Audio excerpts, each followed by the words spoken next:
And then I just spotlight. It's the mouse. Oh, nice. Hi, Hey, how's it going? good. Sweet. Can one of you go on YouTube and check the Sergeant at Arms page to see, make sure it's working? The run. Yeah, those two need to go out. Oh, Yeah, we're all the way. got that 6 feet in here. Okay, what did you say? Wisconsin Senate Sergeant at Arms on YouTube, it should come up. So here's what you're gonna do on here. All right. Yeah. Yes, Alex is working. Okay. You're on.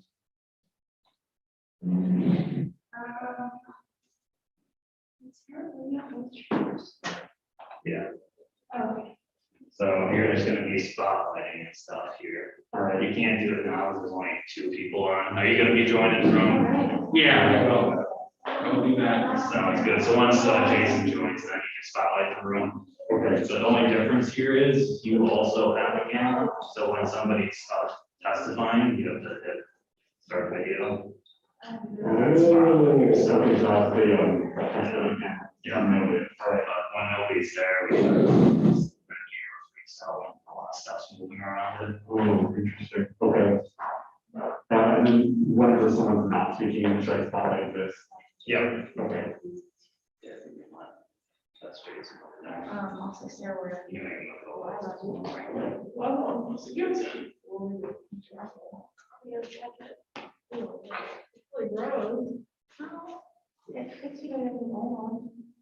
yeah, is it look better? I think so, I don't remember. No, I mean, like, is it, the stuff?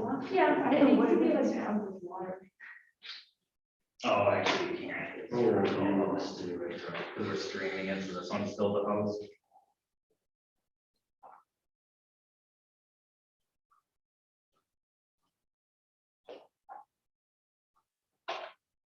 Okay, so now you can spotlight the room. Nice.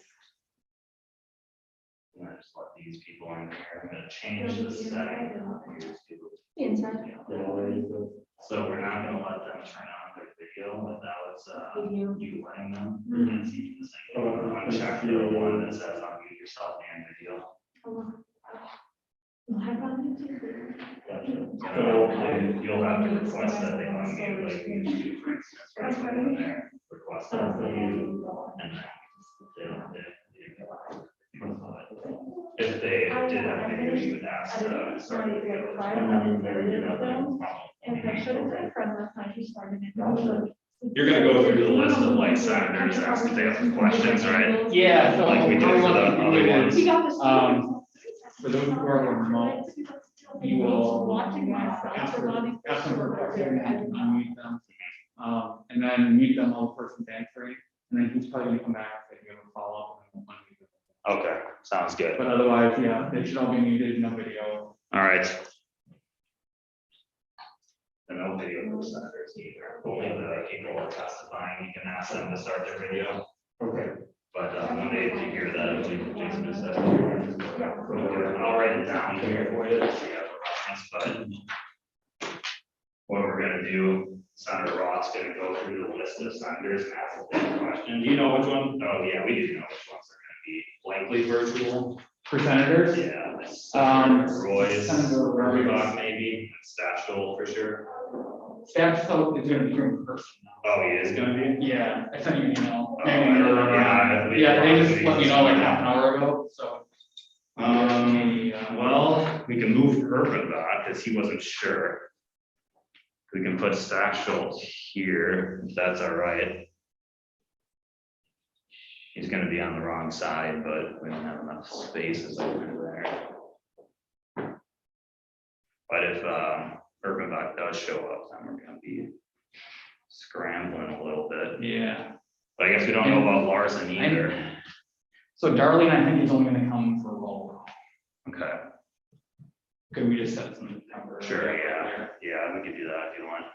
So we'll put Darling here, Stachel back there. Yeah. And keep Urbanbach over here. That's probably best. Yeah, I don't think they realized how crucial it was to actually say if they're gonna be here. or not Yeah. for- And then they decided to change their minds.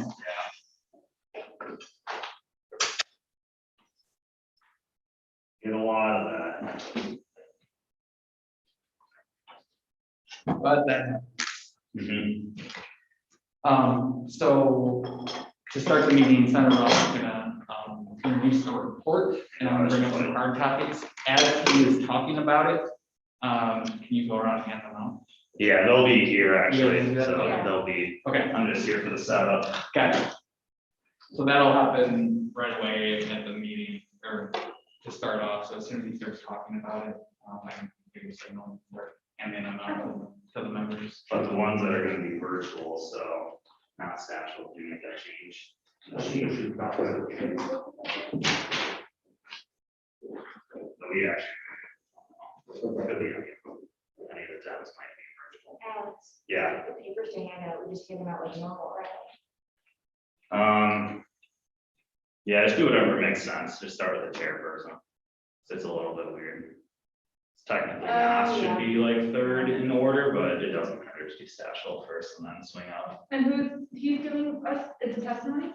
Yeah, I guess, I don't know. Okay, yeah, see, I feel like it's Just like any other testimony, they'll have something, I'm sure, these three that are reserved, those are the appointees or something. These three reserved spots, and then you'll have to help with electronic registration too, it's gonna have enough people, There's gonna be a lot of people. I don't know. No idea. So what did you say that you were gonna write down? Yeah, they're gonna go through all the senators that are, he's gonna ask each senator if they have a question. And then when they get to the virtual ones, you have to request to unmute them. They'll ask their question, and then when they respond, he wants you to remute them. And then wait for Senator Roth to ask if they have a follow-up question, and then unmute them again.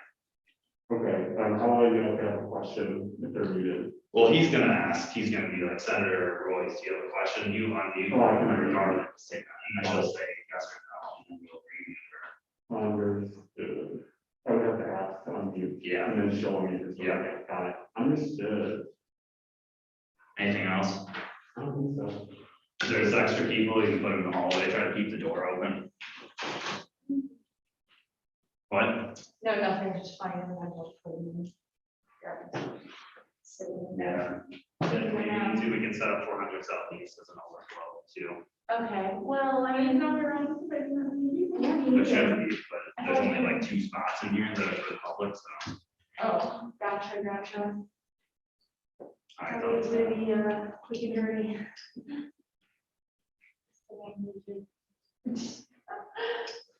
Sorry, bro. Yeah, subscribe to the Wisconsin legislature. I think Alex made you subscribe. He was like, hey, you guys want to subscribe? Subscribe to my channel. Literally. Have you seen those TikToks where they have the ticks, like the girls with like ticks? You know what I'm talking about? There's one, this girl, first one. Hey guys, welcome to my channel. Oh, you guys did see that. It was so. Oh my God. I think we should start making vlogs for the. Yeah. Senate. Oh, guys, yeah. Today we're gonna show you how to set up a committee room. Right. So funny. We're unboxing this mailing we have to do. Hey guys, and here's my favorite person, Cyrus Anderson. I'm gonna show you how to make a coffee today. That was so funny. Bye. That'd be hilarious. Oh. Help us out with our super quiz. Are you a scholar? God. Or like you go to a senator's office, like, Senator, you wanna go get in the vlog? That'd be so Tell me your funny. thoughts. Okay, guys, today I'm gonna be running here at the Darling's office. This girl is crazy, you guys. Just like sitting there.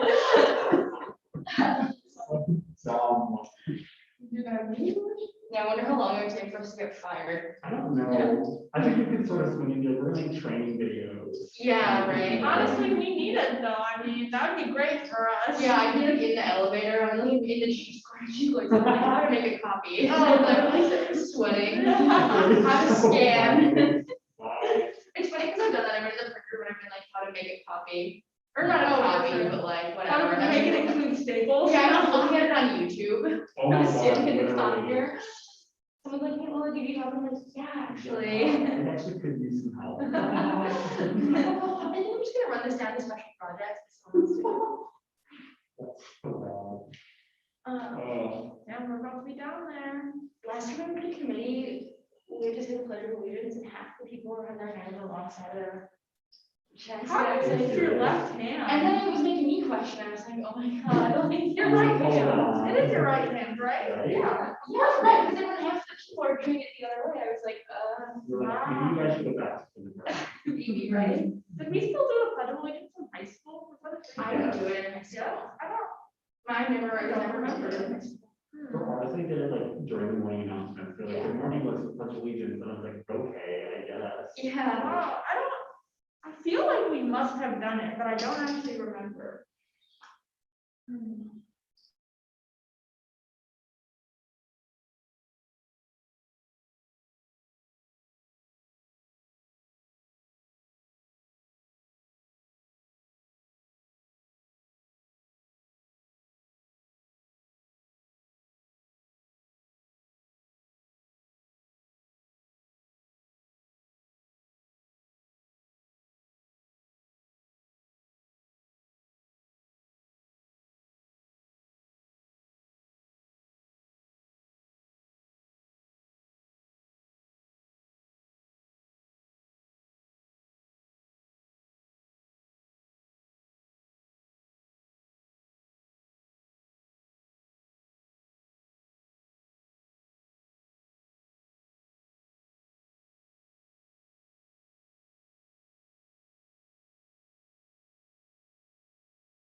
Hopefully my second time, so this is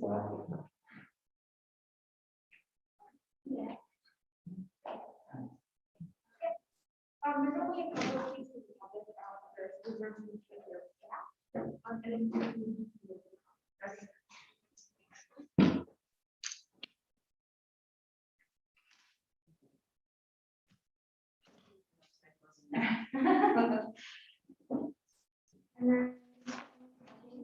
I have another copy. I have one copy. Okay. Yeah, I wasn't able to make copies. I'm sorry. Okay. I'm sorry. I could email. No, it's all Okay. right. Yeah, I got it. Okay, thank you.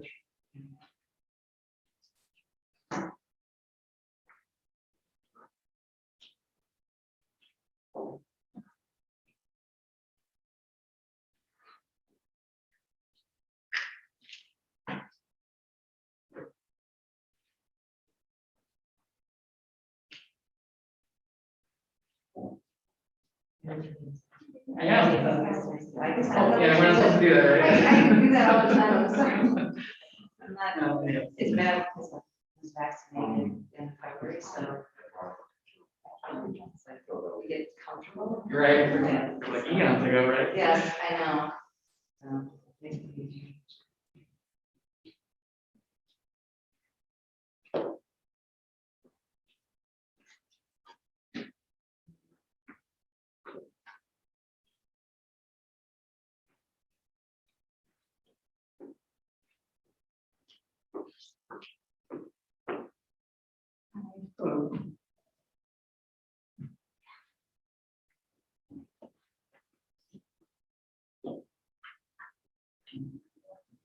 That's okay. I'm just from the system, so I was just gonna watch, so I can watch one somewhere else through time. We have a couple chairs, we don't move to the couple, I'm sure there's one for sure. It's okay. I'll come back later though. How you doing, man? Good, how are you? You're good. We'll find you. I'm not too concerned. I haven't been here for a while. I know. It's all right.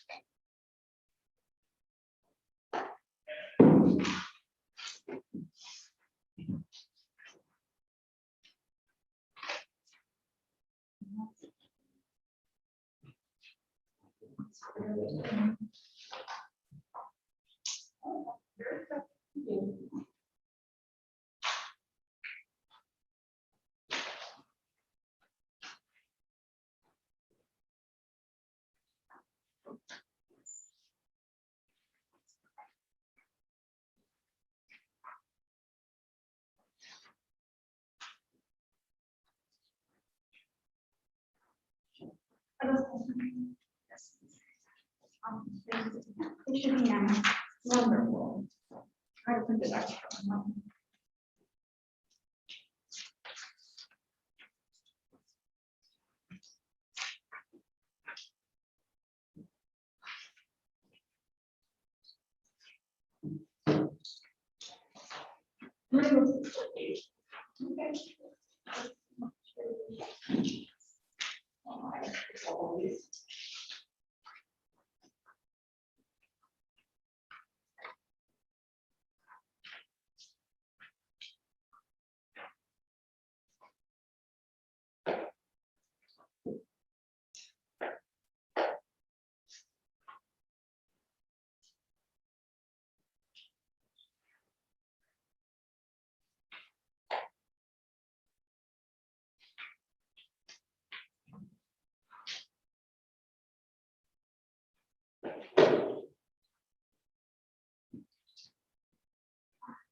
And yeah.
Hi, I'm just another class. Yeah. Okay, yeah, great. I think you can sit anywhere that's reserved for staff.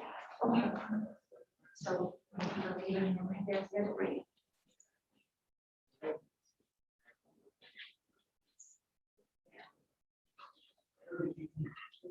Hi.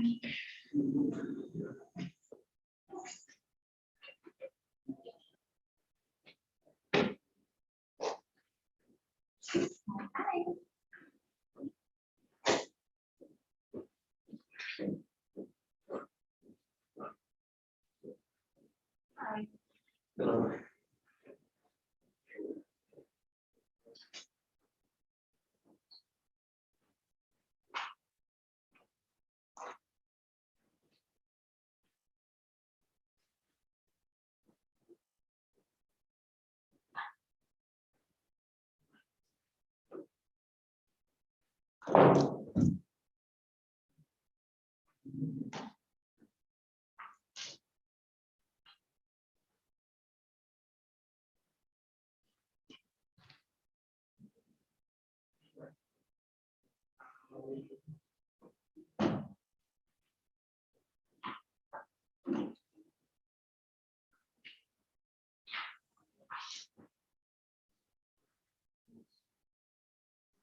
Thanks, Karen. Yeah.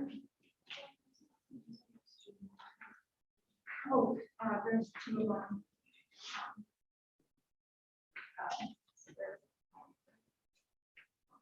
Good, for John and. Okay, I see. Yep. Awesome, thank you.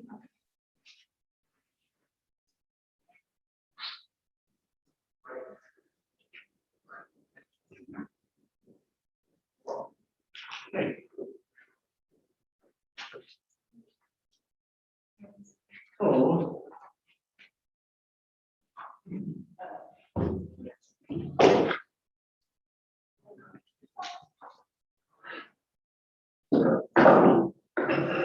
Hi. Hi, you don't need my. I clicked that thing where it says open. You didn't tell me what that stuff is, but I figured it out. It's open automatically. Oh, at what time? Well, when you were open. Like 10 minutes. Oh, Good. an hour before. Oh, it's still 6 o'clock. I just- Oh. Maybe I just need to refresh. We have those 3 spots reserved for, 3 minutes. Sure. You can do that. Okay, I don't see anything there yet, so. Oh, I'm gonna bring some.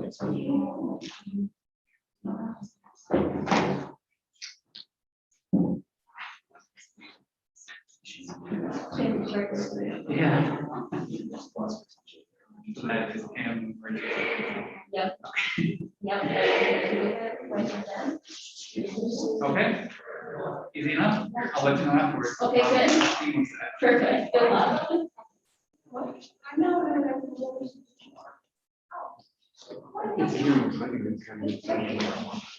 Yeah, maybe stay off check Rob, it's always good to see you. You too?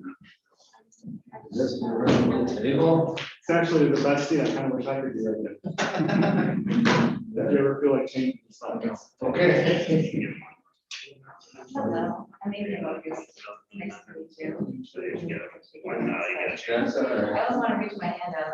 Right. To that, yes. Amy? Well, hello, so nice Yeah, to it's meet so good to you. see So you. good to see you in person. Yep, thank you. You're So- taller than you are sitting down. And I'm probably shorter, so. We, there's a couple that are going to you, so, yeah, just feel free to make yourself at home, there's coffee, water. Okay. Yeah. Thank and you. come and go if you need to. Okay, thank you so much. Thank you.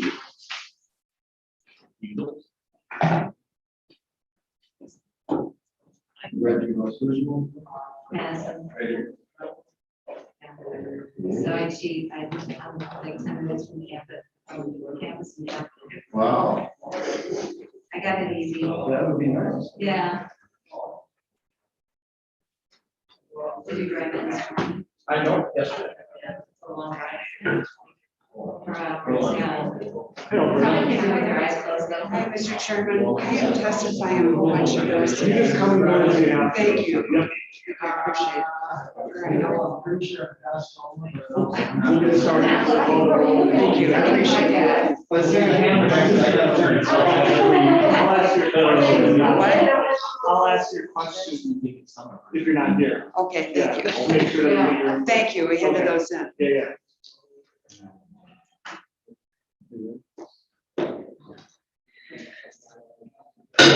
I'm going to call this committee meeting to order. Welcome everyone here today. We're going to begin promptly. There are several committees taking place in the Capitol building today, so you're going to see senators coming and going. I'm going to ask the clerk to call the roll and keep it open as senators come and make themselves present note them as being present. So first call the roll. Senator Roth, Here. Senator Knopf, Senator Stafschel, Here. Senator Klein, Senator Darling, Here, Senator Larson, Senator Erkenbach, Senator Roy, Senator Pack. Here. And just if I can ask the clerk, do we have senators online yet? We do not. Okay. As they come online, if you can just make the committee clerk aware of their presence. Mr. Chairman, Yes. I have to testify on some other bills, but I want to alert everybody, I will be back, and I gave you some questions that I would like to ask. Absolutely. We Thank you very appreciate that. much. Thank you, Senator. You bet. Well, today's public hearing will consider the Board of Regents appointments referred to the committee. There are 5 under consideration that we will hear from today. Before we get started, I would like to briefly talk about the committee's work this winter and spring. This committee held 5 informational hearings around the state on Wisconsin's demographic problem, campus free speech, student readiness, and the budgets of the UW system in the technical college system. Based on those hearings, as chairman of the committee, I asked legislative counsel to summarize those hearings and the recommendations of the presenters. Based on the identified issues raised by the speakers, I worked with Legislative Reference Bureau to develop policy options to move Wisconsin's higher education system into the 21st century. These items constitute the findings and recommendations in the report I am introducing to the committee at this time.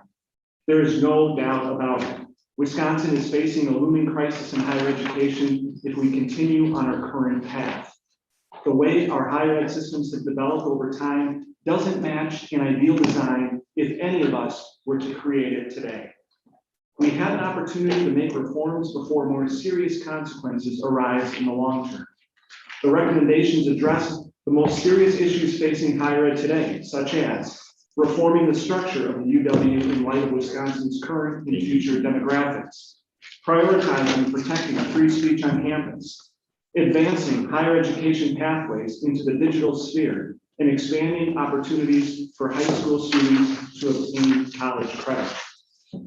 By strengthening our position now, our higher education systems can continue to be drivers of excellence in attaining lifelong skills for the workplace and personal advancement.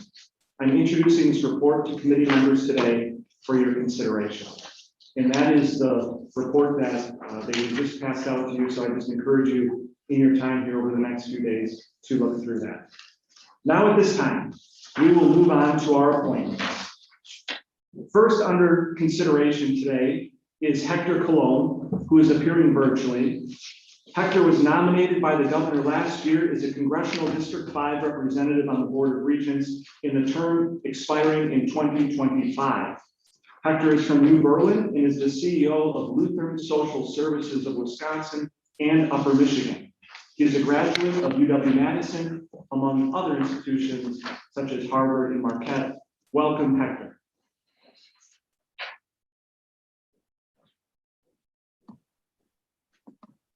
Thank you very much. Very happy to be here, Chairman Roth and members of the committee. I appreciate the opportunity to share a few words about my passion that I have for the UW system. UWM is my alma mater. So as a former Double Panther, this is truly an honor to be considered for this important role as a Board of Regents. And it is a privilege to have been selected to serve by Governor Evers for this important position.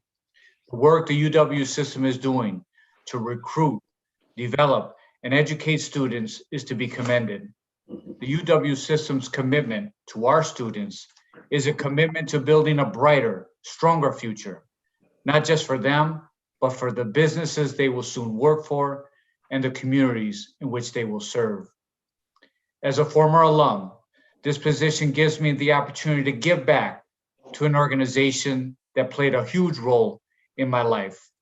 Nobody graduated in my family, so UWM gave me hope, inspiration, and an opportunity to have a great career. As a business person and president and CEO of Lutheran Social Services of Wisconsin and Upper Michigan, I look forward to ensure we continue to educate students that will help address our future workforce needs here in Wisconsin. And as an interested citizen who loves our state and the UW system, I look forward to ensuring we have the right policies, strategy, and fiscal oversight to ensure our system operates in an efficient and effective manner for faculty, staff, students, and for the long-term viability of this amazing institution. I feel honored to be surrounded by talented, bipartisan group of individuals on the board who I see love the UW system. I am so excited to serve at this time, at this juncture, due to the challenges we face. Now is the time to innovate, to differentiate, and to provide leadership to help us move forward. I am especially interested in making sure we can attract, retain, and support our faculty and staff, and make that our number one priority. I am interested in making sure we attract students from diverse backgrounds and to give them an experience that includes a top-notch education, an opportunity to develop long-term friendships, and the preparation that will lead to a great career while making sure this experience is affordable, especially for those most in need. And lastly, I am interested in making sure we provide our UW system with the tools, the resources, and the support it needs with the goal of making strategic investments that will yield a great return on investment while envisioning sustainability, high graduation rates, innovation, and robust research. I'm humbled and honored to be considered for this opportunity. Thank you so much. Hector, thank you. We appreciate your testimony. It's good to see you again. I appreciated the time we had several weeks ago. I wanted to start, if I could, we're going to go through and I'm going to call through the senators kind of in the rank of the committee here. But I just wanted to start posing a question from Senator Darling. She is at currently an education committee hearing. But she just wanted to know if you could talk just a little bit on your evaluation of President Thompson's leadership over the past year. And in light of that, would you be willing to commit to keep him as president for the next year till the end of the school year in 2022? Yes, thank you. I believe President Thompson was the right person to come in at the right time. He clearly is one of Wisconsin's and the UW system's biggest cheerleaders. He is great at working across the aisle, which I think is very important right now, especially because we have to work through important budgets and policies to help the system move forward. I think that his experience, both as a governor, as well as his experience in health and human services, will bring a lot of value to the system right now. So the Board of Regents are very happy that President Thompson is there right now. We like his vision. I personally love the fact when he says he wants to change our correctional facilities into educational institutions. The time to think bold with vision is encouraging right now. So everything from what I can tell in my experience working with him thus far has been very positive. And just as a follow-up, Hector, in light of that, if he was willing, I know one of the first things the board's going to have to do at their next meeting is begin the process of hiring a new system president. But in wanting to make sure that you don't have someone in there as a lame duck and giving him, because of the things he's been able to do, as we mentioned in this past year, would you support having his term go through June of 2022 if you were willing to serve? Well, yes, we have to talk to him to make sure he's willing. I know that initially this was an interim position and approach. So first we have to see if he's willing. Second, I have to talk to the rest of my colleagues. I know that the idea was that there would be a new process put in place, and with the idea of bringing in a new person. Now, the timing of that, I'd have to learn more about. But again, generally speaking, I think President Thompson is doing a good job, and I think he's the right person at the right time to be here. Thank you, Hector. We're going to begin to go. I'm going to reserve my time again. I was asking on behalf of Senator Garland.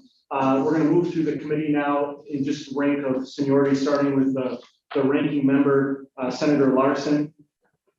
If you have questions. Yeah, thanks. Do I have to push anything so you No. can hear me, or is there, can you hear me, Hector? Yes. Hi, Okay. Senator Larson. Good to see you. I've got just a basic question. There's been a lot of efforts by not necessarily the current president, but the previous president in consolidation, in trying to push the 2-year technical universities in with the 4 years. And granted, something like that, there's discussions around it off and on. And in this one, the case of the previous president, there really wasn't a robust discussion around that.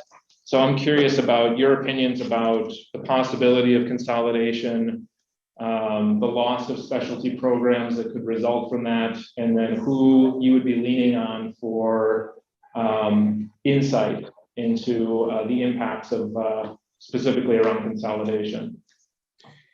Yeah, I think maybe the best way to answer that question to start off is to share with you a little bit about my own leadership philosophy and what I did when I came to LSS.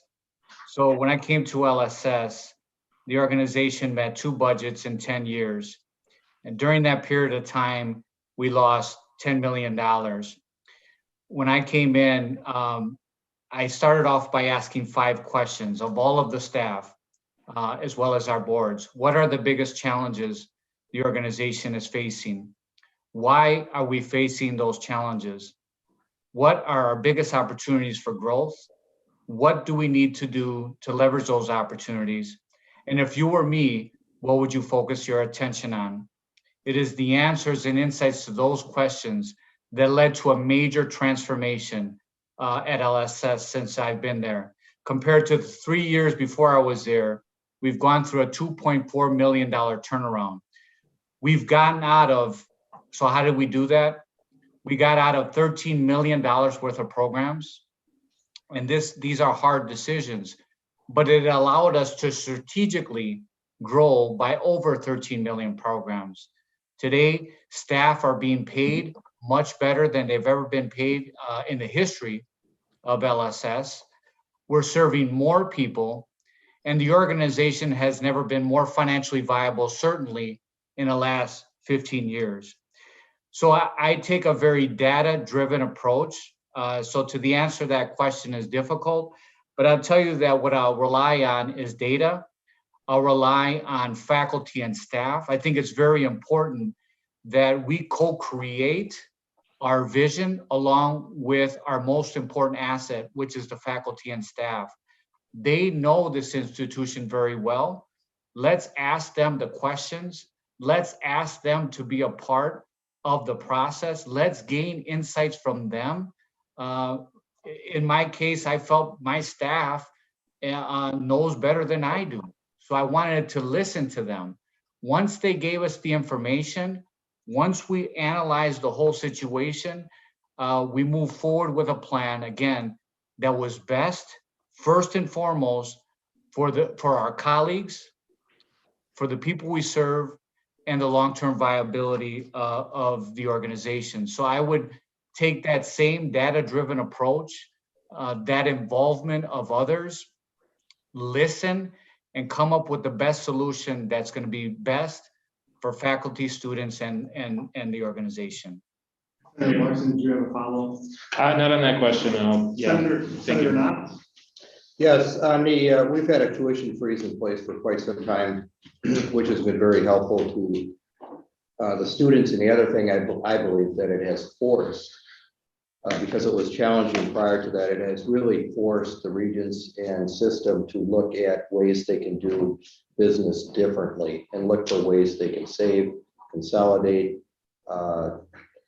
remove some of the programs that are no longer really needed, and so forth. And that has happened to some extent. We still have a lot of duplication, I think, in the university system. I think you can pretty much go to any campus and get a teaching certificate. And I think that it could be altered, quite frankly. We have a number of campuses, for example, Stout, Eau Claire, that are located near each other where you could probably utilize the human resources of, to some extent, consolidate use of human resources for those 3 campuses up in the Eau Claire area. So things like that. Do you have any thoughts on that? I think that would really, especially in light of the fact that probably by 2026, we're going to be on a downslide with students. Right now, we may have a bit of an uptick for the next few years, and then roughly around, it's predicted around 2026 that we're going to start trailing off. And we're going to have to really run more efficiently and to keep everything in place. And that gets to the 2-year campuses. UW-Whitewater in my area has UROC, of course. And so at some point, do we take a serious look at the outlying 2-year campuses? And that may actually, quite frankly, entail closing some of them if it were in the future. And rather than wait for that to come, to start taking a look at how can we project out, and maybe that day won't come, but if the enrollments really decline and we've got to look for other finances and other ways to do business, I guess it would be, I think, good to be proactive than to wait until that is dropped at in your lap and you got to react. Thank you, Senator Nas, for the question. Again, I would really like to point back to what I've done at LSS, divested of over $13 million of programs, but then grew strategically by over 13 million. We made really prudent decisions that was based on feedback from our colleagues, from our boards, from our partners. So we didn't make these decisions without involving lots of other individuals. So I think the same approach needs to apply here. Personally, I love, differentiation, consolidation where appropriate, innovation. All of those words are appropriate to the topic that we're discussing today. But it's really hard to see what impacts those decisions might have on others. And so I would need robust information for me to say, I think we should do this or that. But obviously, look at my past history and how I've done things would be a good indicator of how I'd move forward. Okay, thank you. Yep, that's fair. No, that's fine. Thank you. Senator Urban, do you have a question? No question. None at this time. Senator Satchel? Yeah, thank you for talking with us today. I guess I picked up a couple things in your opening statement that your number one goal is to attract and retain staff. And I understand that as I live in the 10th Senate District on the northwest side of the state. I have UW Stout and UW River Falls in my district, as well as 2 technical colleges. So we compete in the market for professors and educators with the Twin Cities market. So I understand that dilemma, but tell me what your vision is. I'm a business guy, I have a business background, both in farming and private sector business. And I always look at the return on the investment, is the juice worth the squeeze? So tell me, how do we make sure, and kind of in 2 area issues, how do we make sure that we are getting the best professors, the best educators, if we're paying out higher dollars than we were before, number 1. And number 2, tell me how, you talked about data-driven approach to what you do. What kind of data would you collect in order to make sure that the return on our investment as taxpayers on the students coming out of these universities is there, that we are getting a value for the tax dollars we're putting in? And it's no secret that a lot of taxpayers put dollars into colleges that will never see the grass at a college. Their kids probably won't go. We do that in a lot of areas. It's not unique to universities, but for the people that don't use the university, tell us how you would collect that and make sure the return on their investment is a value. Sure. Thank you very much for the question.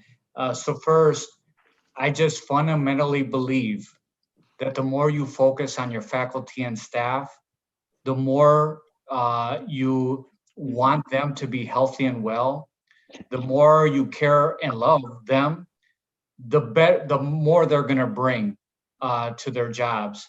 I believe in servant leadership, and that's what we do as servant leaders. And it has benefited me very well, whether it be at the county, Milwaukee County as Health and Human Services Director, turning multi-million-dollar surpluses into multi-million-dollar deficits into multi-million-dollar surpluses. Same thing at LSS. When you put your staff first and colleagues, they will rise to the occasion. Now, you want to make sure you have performance evaluations and people are meeting their goals and objectives and they are truly performing. You want to pay those individuals well. You want to keep that talent here because they are going to develop future champions in this educational system that we want to attract and retain right here in this great state. So return on investment at LSS has been huge. We have made millions of dollars of investments since I've been here in our staff. And look, multi-million-dollar surpluses each year. So I fundamentally believe that a lot of focus and attention needs to be with our faculty and staff, and not just in pay, but in co-creating the vision in the future with them so that they feel engaged, they feel part of the story, they feel part of the vision. So that's why I feel that they are our number one priority. Everything else will follow once you have that talent on your team. In terms of, is there a question? Senator, did you have a follow-up? No. Okay, Hector, if you wanted to finish your thought. Yeah, the only other thing is, what data would we use if it's relating to faculty and staff? Obviously, performance evaluations, making sure we're meeting goals, and also, making sure that we give our faculty and staff stretch opportunities, allow them to come forth with ideas about innovation, have a culture that allows that, and see who's emerging as those individuals that are taking those extra opportunities at hand. And let's reward those individuals. Again, I think it's very important to reward our staff, our faculty, commensurate to the value that they provide. Everything else, you're going to get the best students. You're going to get the research. You're going to get the donors. You're going to get a stronger UW system than we have today. Thank you. Senator Royce, did you have a question? Yes, thank you, Mr. Chair. Good to see you again, Mr. Colon. Thank you Nice for your to see you, time. Senator. Thank you. My question relates to the student loan debt crisis. You've had the opportunity now to serve on the Board of Regents for a little over a year. And I would love to hear, any specific ideas that you have for how UW systems can help address this crisis. Yeah, thank you. I also believe it's a significant challenge. And it's really, really hard when individuals are graduating with, $100,000 or more of debt, and they find themselves in debt for all of their careers. And so it's a big problem. I think, how do you address the problem? I think it's multifaceted. I think that we need more scholarships, especially for those who can't afford an education at the UW system. I also think that we need to take a look at tuition and see where we're at with the market. It's my understanding that tuition hasn't been increased for some time.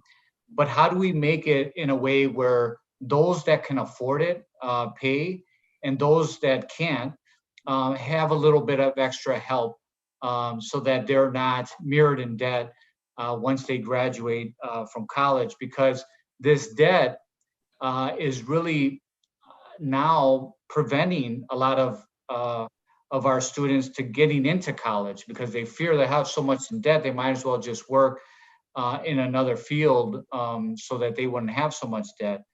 So it's a problem. I think how we address it from grants and from more grants to taking a look at tuition and how we scale that is something that I think we should look at. Senator Fine. Thank you, Mr. Chairman. Good to speak with you again. We've had some committee hearings over the last couple of months that we've heard about the impending enrollment decline coming.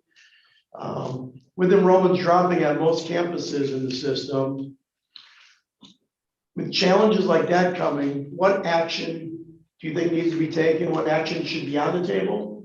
And what action should be definitely off the table to deal with the impending enrollment decline? Yep. So again, I think we need lots of information, but certainly enrollment declines is something that we need to look at, something I think we should look at in terms of,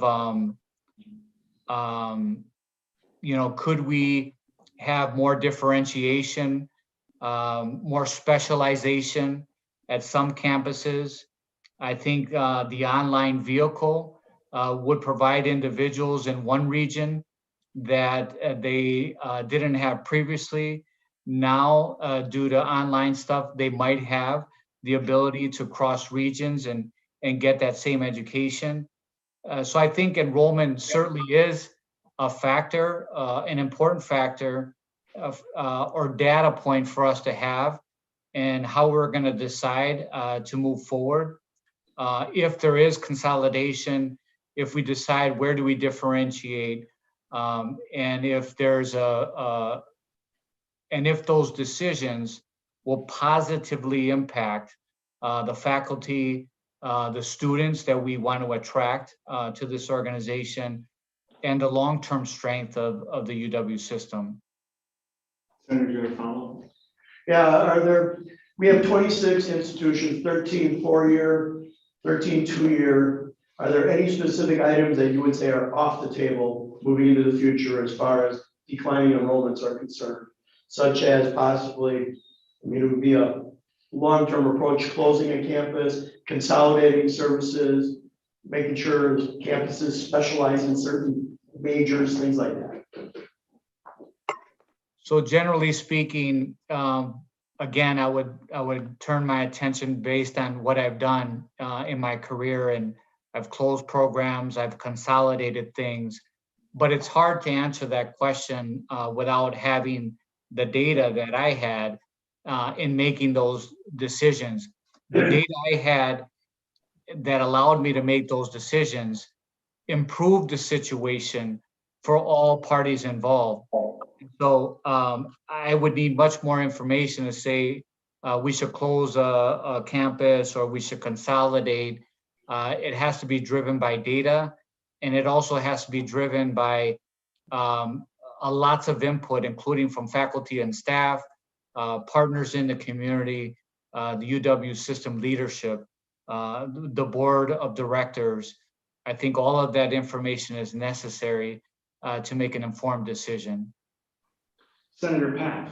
Thank you, Mr. Chairman. Thank you, Mr. Chairman. Mr. Cologne, good to see you virtually. It was great to see you earlier this week as well. And as I said then, and I repeat, thank you for stepping forward, and thank you for your leadership. Thank you. Gus, as we discussed on the phone recently, the UW system, I think, is one of the strongest systems in the nation. That doesn't mean that there's not work that needs to be done. And I think together we can continue to take on the challenges and find real opportunities. As we discussed earlier, UW-Madison is one of the world's preeminent research institutions. And I want to be able to work with you and get your thoughts on how we can continue to ensure that UW-Madison continues to be an international leader when it comes to research. But the 4-year regional comprehensive universities are extremely important. They're extremely important in this state. And they're extremely important as far as economic development and providing opportunity for people in those regions and around this state. So I'd like to continue to work with you as we go forward on these 4-year regional comprehensive universities, how we can continue to make them stronger, and at the same time, and make them more accessible and affordable, but at the same time, make sure that UW-Madison continue to be a national and international leader when it comes to research and the work that they do. And with that, I repeat my invitation to you to come join me in western Wisconsin, at the University of Wisconsin-La Crosse, where we can meet some of the best students, outstanding faculty, and university leadership, as well as you'll be able to hear firsthand of the strong community and regional support that the university has, UW-La Crosse has in the Cooley region. So with that, thank you, Mr. Jones, for your leadership and stepping forward. Thank you so much, Senator. I appreciate the conversation and look forward very much to working with you and visiting you in your hometown and really helping move this great institution forward with all of the things you mentioned. Thank you. Hector, this is Chairman Roth again. I'd just like to talk just for a moment on the structure of the Board of Regents. So as you're well aware, this is there's 18 regions. The governor appoints 16 of those 18 regions to 7-year terms. And as I see it, I think this was constructed in such a way as to try to remove politics. You know, because right now you're appointed by Governor Evers. Your appointment to fill one that had been vacant expires in 2025. It's possible that you could be serving under the next different governor than the one who appointed you. So I think the goal was to separate the Regent Board from this political entity that exists here in the Capitol. To further illustrate that, you have the leadership, you know, the president of the board. And over the last, as I've gone back, the last 4 decades, regardless of an administration going from a Republican to Democrat or Democrat to Republican, the board has been very structured in that who they chose to be the vice president of the board, that was a position, almost position in training to be the next president. And they've had that orderly transition, as I mentioned, over the last 4 decades, regardless of the change in governorship between the political parties. So every June, members elect a president and vice president of the board, with the current president, Drew Peterson, deciding not to run. My question for you is if you will continue to uphold the orderly transition of the board president from the vice president to the president by supporting the current board vice president for the next president in your meeting next month. Sure, thank you for the question. So first, I want to say that I've been really impressed with this board and the bipartisan nature that they've taken to uphold the mission and the values of the institution over their politics. I've only been here for a year, but I've truly seen that. And I think that the Board of Regents could be a model for others to follow. It's been one of my most rewarding experiences in being part of this board. So I want to say that I truly feel that people love this organization and they're putting their politics aside. With regards to your direct question, so I don't know if there's a formal policy or in bylaws that it that the vice president automatically needs to assume to the president role. Again, if I could share my own experience, when I came to LSS, I didn't do it that way. So the previous vice president didn't elevate to become my president. I wanted to make sure that I worked with someone that I knew that we were going to be on the same page in terms of moving the vision forward of the organization. So I just want to share that. So I would, in this particular instance, I know and respect the vice president. I will listen and hear what he has to say. In fact, I have a call with him coming up, but I'm not one to automatically assume or believe that that's even the right thing to do, that the vice president should automatically be the next president. And you are, I'll just follow up here, you're correct, it's not set in the rules that way, but it has been done, as I mentioned, over the last 4 decades, and I think it shows the sort of insolent nature of the Board of Regents from the political process by seeing it play out that way with coming and going administrations. I would encourage you just to think about this a little bit further, and if you wouldn't mind, if you have your conversations and you think about that and that vote coming up next month, if you would respond to me in writing so I can make that available to the committee. With that, I'd like to thank you for your comments. I would like to thank you for your willingness to serve on the UW Board of Regents and just for your frank conversation that you've had with the committee today. Thank you. Thank you very much. I appreciate your time and good luck. Enjoy the rest of your day. And John, my colleague John Miller's next, it looks like. Good luck, John. Knock him out, champ. All right, take care. As Hector alluded to, our next appointee here that we're going to is John Miller. He is also meeting with us virtually, and I'll just say both of them wanted to be here in person, but we're unable just with the scheduling. We tried to make it work, but they are here with us virtually. The final 3 are here in person. We're excited about that as well. But we have John Miller, who was nominated by the governor in February after the unexpected passing of Regent Jose Delgado. Last week, John was reappointed by the governor as a Congressional District 4 representative. The initial term expired on May 1st, 2021, and the nomination for the next term, which he's currently in right now, will expire in 2028. John is from Fox Point and is the principal and founder of Arnberg Holdings LLC in Milwaukee. He is a graduate of the University of Wisconsin Law School, among other institutions such as Georgetown and Marquette. John, welcome this morning, and we'll just start by, I'll just have you briefly address the committee. Great. Thank you so much, Chairman Roth and Vice Chair Nass and members of the Senate Committee on Universities and Technical Colleges. I'm honored to be before you today to discuss my appointment to the Board of Regents of the University of Wisconsin System.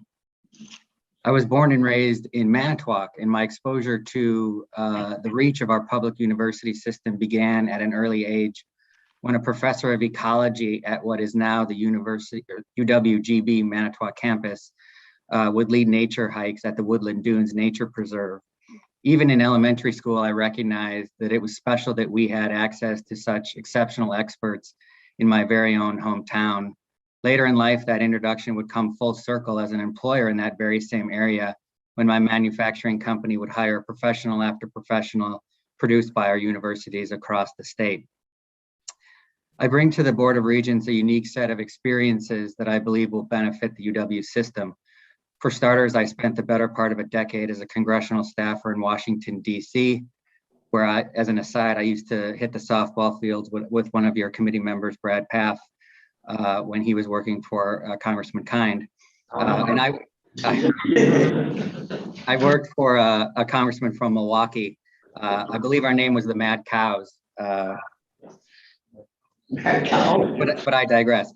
I understand the mastery of the arcane policy issues confronting the board is paramount because the implications of our decisions will be felt by an untold number of students, faculty, administrators, and the citizens and employers of Wisconsin.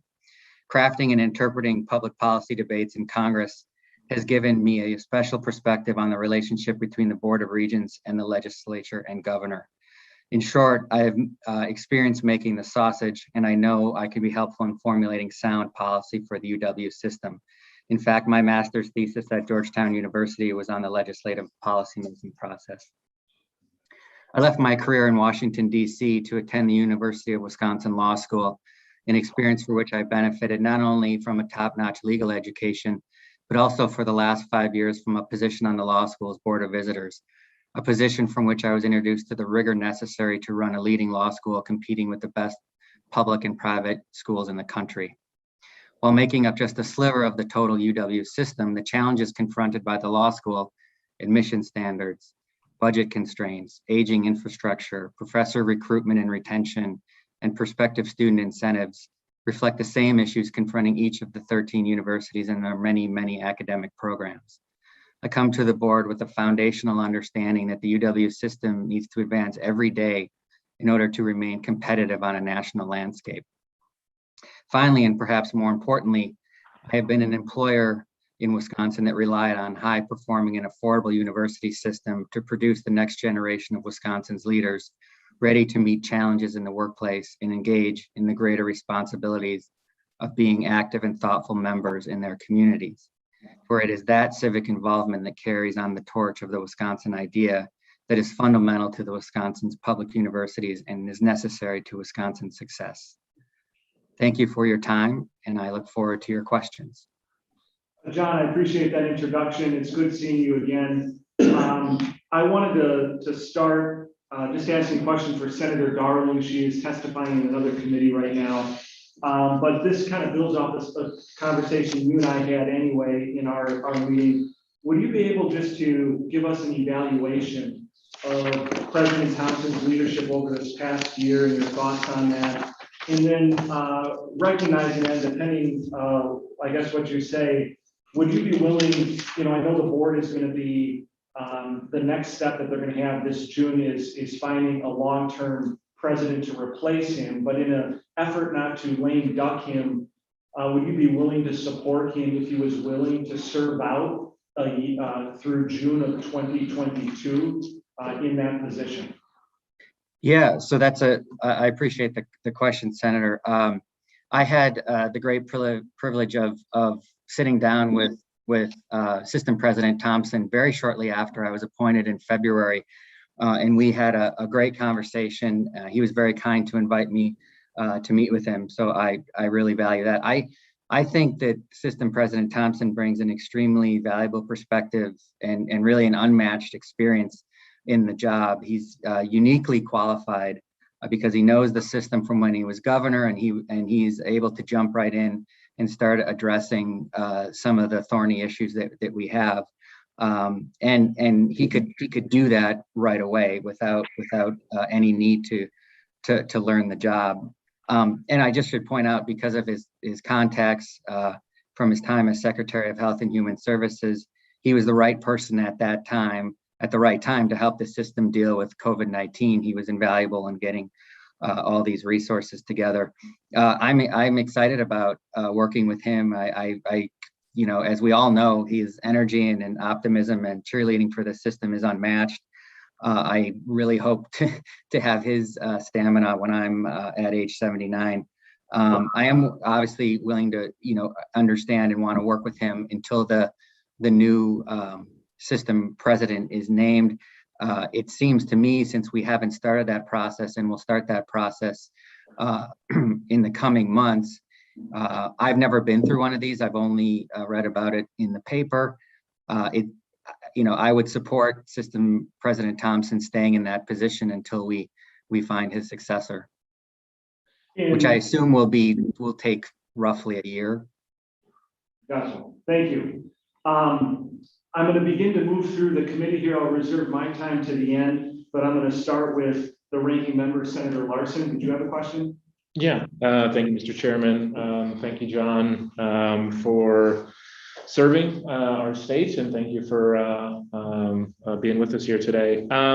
Seeing that you're the appointee for the 4th Congressional District, it's the district that I mostly overlap with. I was just at UW Milwaukee yesterday, and every time I'm there, I think of what we can do to try and preserve the R1 research status, which they were originally able to contain. I say we as a possessive because the entire campus is in my district, but I have very little to do with whether they have the R1 research status.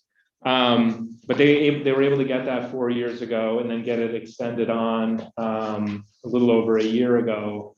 And there's a lot of trepidation of whether they're going to be able to maintain that with the loss of researchers, with the loss of professors. So I'm curious if you, if you're aware of that, and if you have ideas on what we can do to maintain not just Madison's R1 research status, but Milwaukee's as well. Yeah, no, that's a great question. It's a university that's just down the road from me, and it's near and dear to my heart. I think that there are a lot of things that can be done. First of all, we need to make very, very, very strategic investments in the infrastructure related to its ability to do research. There are lots of things both in the governor's budget related to a new engineering building, and the Northwest Quadrant needs some renovation to bolster the healthcare and public health portions of the school, but specifically to the R1 and the research. Research is paramount, and it's not. This is not, I believe, a partisan issue. There's a bill by Senator Baldwin and Representative Gallagher to increase funding for the National Science Foundation, especially as it relates to the environment. And I think that those efforts at the federal level are important because, as we know from looking at UW-Madison, over $1 billion comes into that university through federal funding. So we need to be at the cutting edge in that regard and offer those options or those avenues for that federal money to come in. And we saw it yesterday. Senator Larson, I could wager a guess while you were at UWM. We had a unique visitor who came to the UW Milwaukee's Clean Energy Laboratories, which is, it highlights the scientific research being done at that school, which is very important, and it was cutting edge issues related to batteries. And so we need to keep that going. There are only, my conversations with Mark Moning, he knows these statistics on the back of his hand, and I've only been a regent for 3 months, but I think there are only roughly 125 R1 institutions in the country, and there are 6,000 or so universities. So that is a very special designation that we need to keep funded, especially with things like freshwater sciences. I know the governor's got some extra money in his budget for that. We can be the leader in that regard on the Great Lakes, and we should continue our efforts to do so. Senator Powell. I wasn't sure if he was referring to himself as the special guest that was there yesterday. At R1. I was not invited. Oh, so sorry about that. Thanks. Thank you. No, that's helpful. And you're right. Yeah, it's 125 campuses, as Mark mentions to everybody. Yes. So yeah, we gotta keep that. I appreciate your diligence on that. Thanks, John. Senator Knox. Thank you. Yes, your work with Congressman Klutzka, who's now gone, and I would also add in Congressman Sensenbrenner, not your work there, but both of those were members of my old military unit, the 128 Air Refueling Wing. So yeah, so there's hope for me.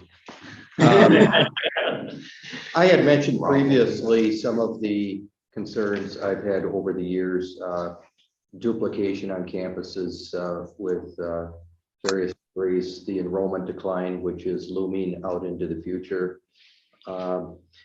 And when I look at your resume, I guess I have some hope that you'll be able to, when I look at the what you've written, guided department leaders in internal continuous improvement transformation.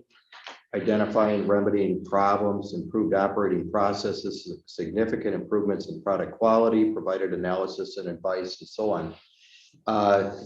I think that will potentially be a good fit for the university, because with what is on the horizon, I think we will need that type of help to assist in reforms and causing the university to really run as on all cylinders.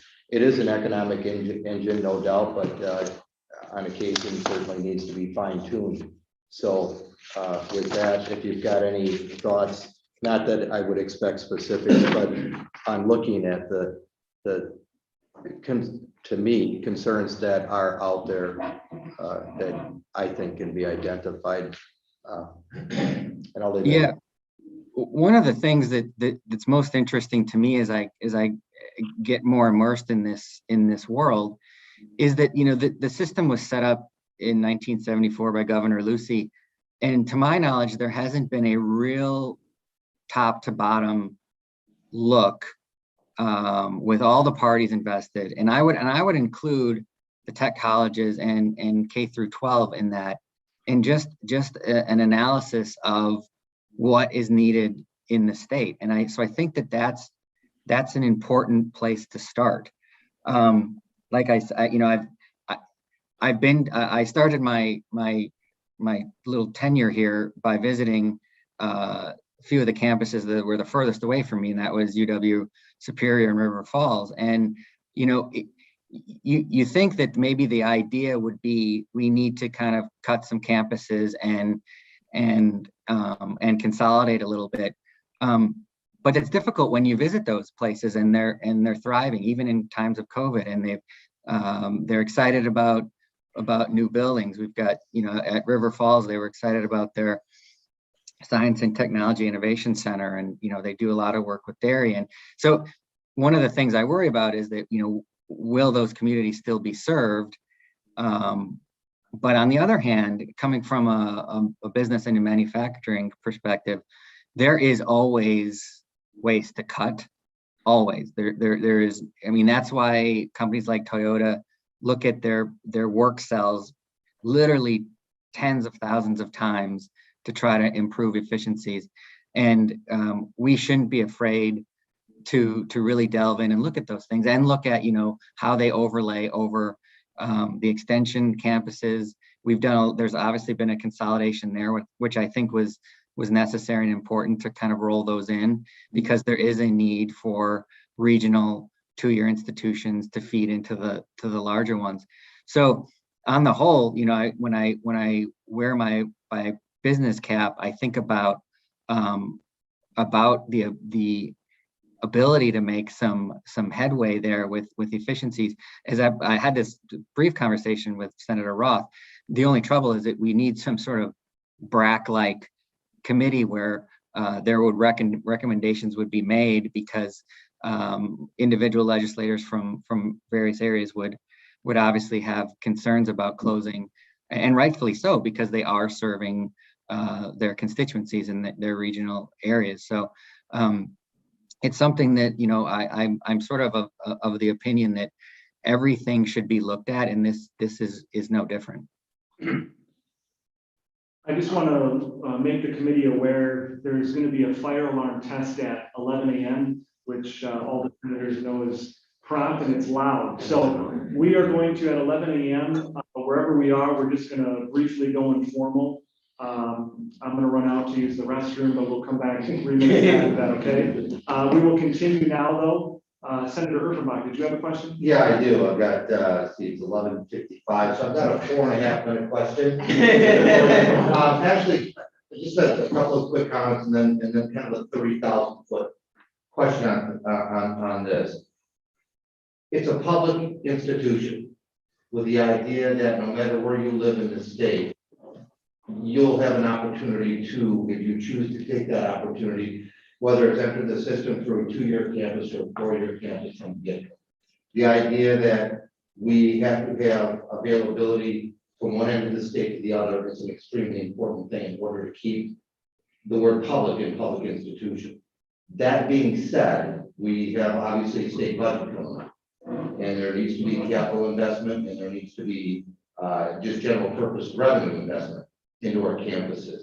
How important, coming from the corporate side of things, how important is not only the reputation of UW system as a whole, but just as importantly to continually to invest, to not only attract research money from all over the country, but also to make sure that that reputation is strong, and the commitment from the state of Wisconsin to the public institution is strong.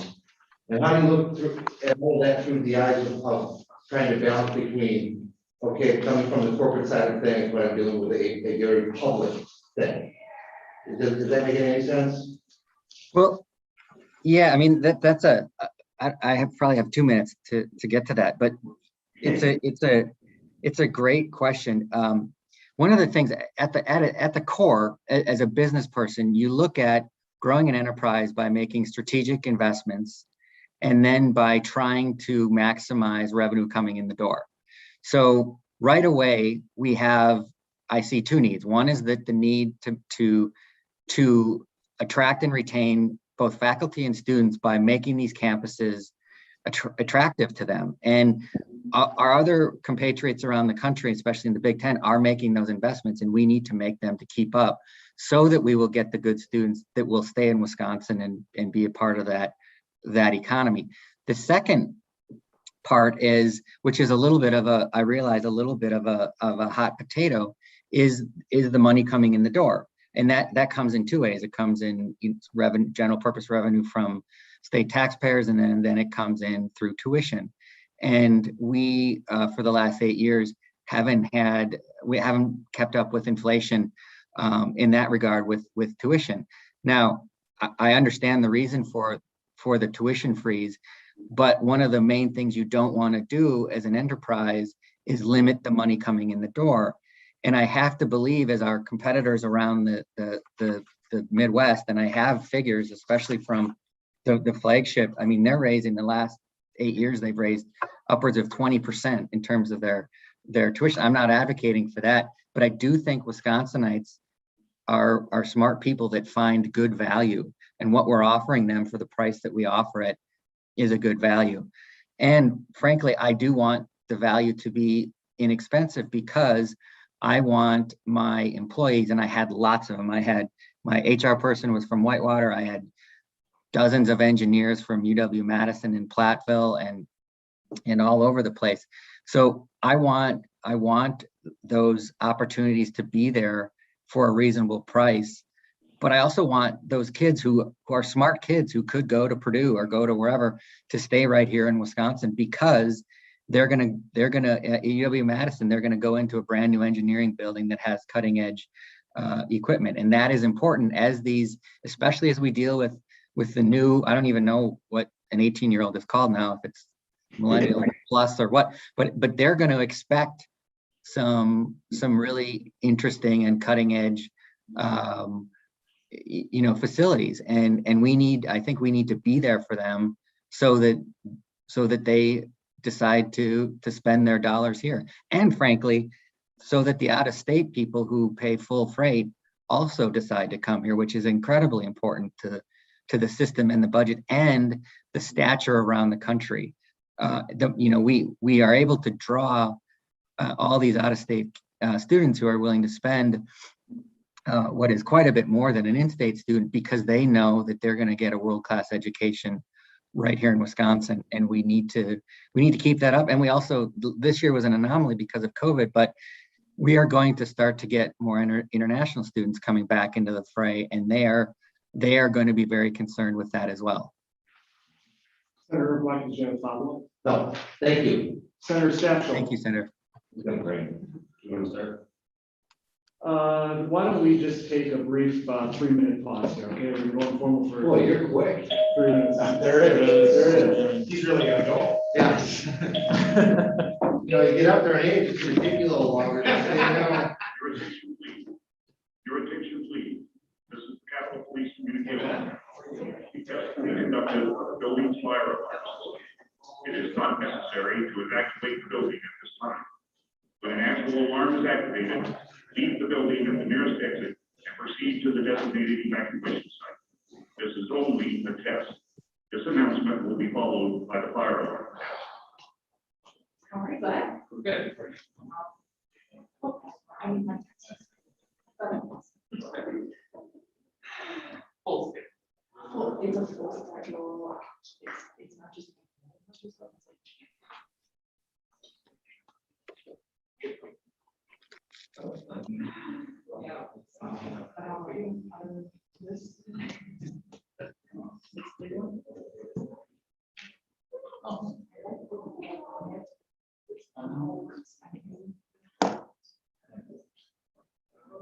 Touch and go. I went. Yeah. Went for it. You were rewarded. Let's just.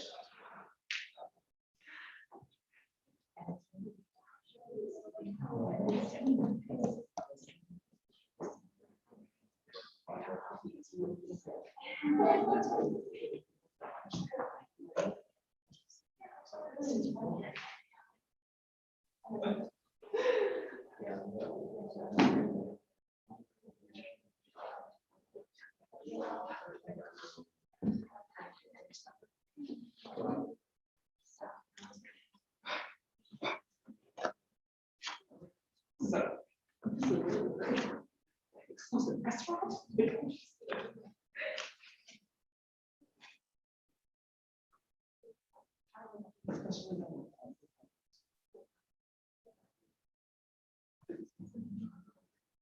You know, like, we've never.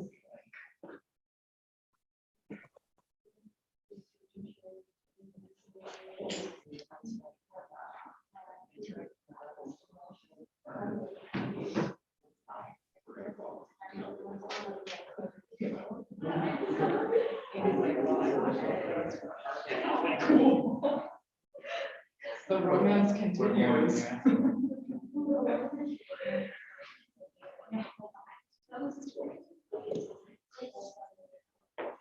After you hit 30, it's just. That's great. And remember, his wife is very one day. They never, it didn't scream. Never said they're gonna do it. All I heard was a ding, ding, ding, and that was it. Yeah.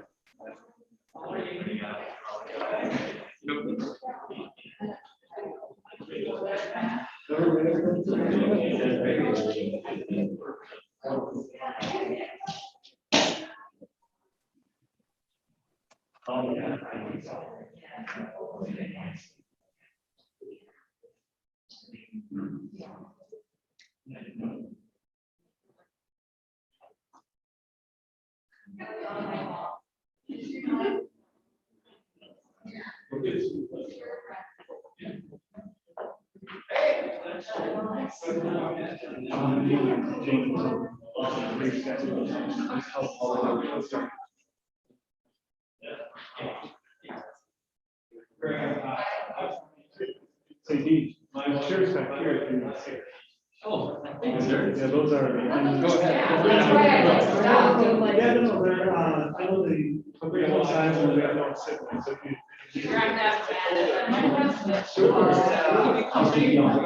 Sure. There's ample time to show a lot of lunch.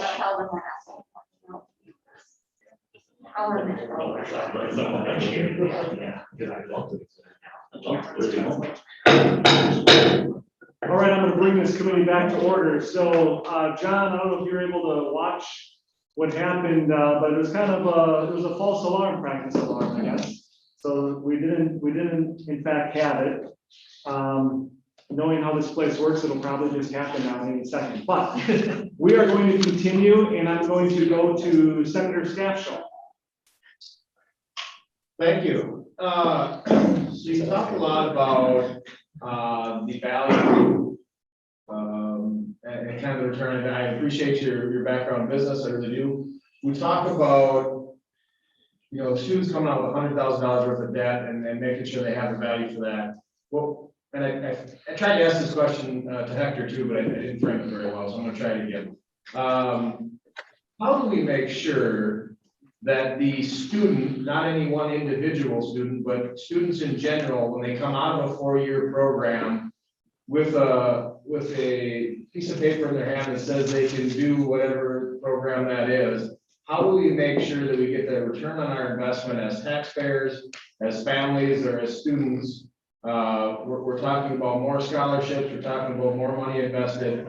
How do we make sure that it's of value, the piece of paper they have in their hand, that they can do what we said they can do, that people in the workforce and in the industry say, I need to hire those people because they have the knowledge that I need, I don't have to retrain them. You know, we talk about two-year programs and people in blue-collar jobs, plumbers, electricians, folks like that that do apprenticeship training, when they come out, they're on the job ready. How do we make sure that the return on our investment for taxpayers, students, scholarship, people who give out scholarships, how do we make sure that the students in general, when they come out, have something of value to the state of Wisconsin, to our employers, to families in general?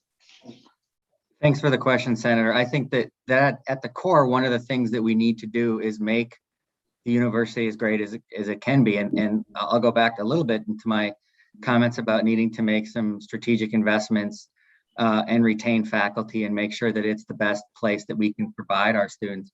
One of the Wisconsin, I might get my data wrong, has roughly 24 billion in outstanding student loan debt, and it's a huge issue.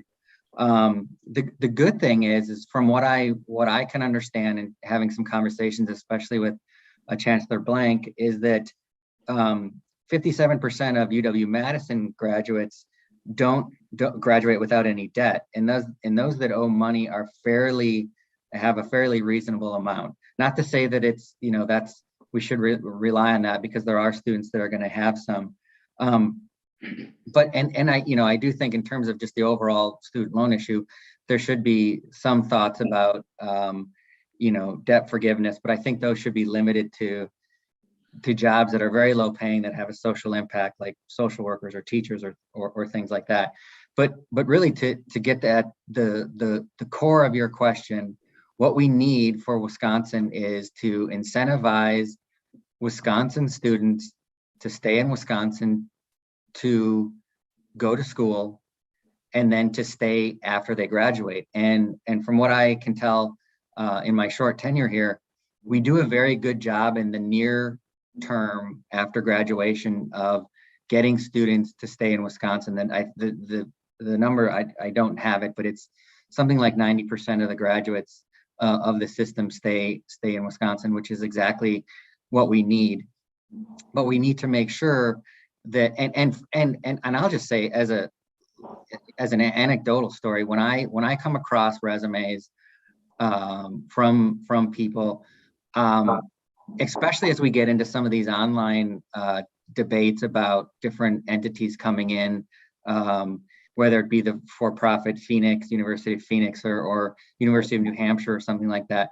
When I'm an employer sitting in the chair looking to hire somebody, the value of a UW graduate degree, a degree from an institution is huge, and it's unquestionable. And I know right off the bat that they are going to produce a good student. So it's obviously we want to be wary as taxpayers and be good stewards of money, and making sure that these students, even if they don't have debt, even if they're just paying, that they're getting a good education. And I think that we've done a very good job, but I do think, just like in any business or any organization, you need to continuously advance in order to stay relevant, in order to gain those good students, because we also want to have the best and the brightest come to our schools.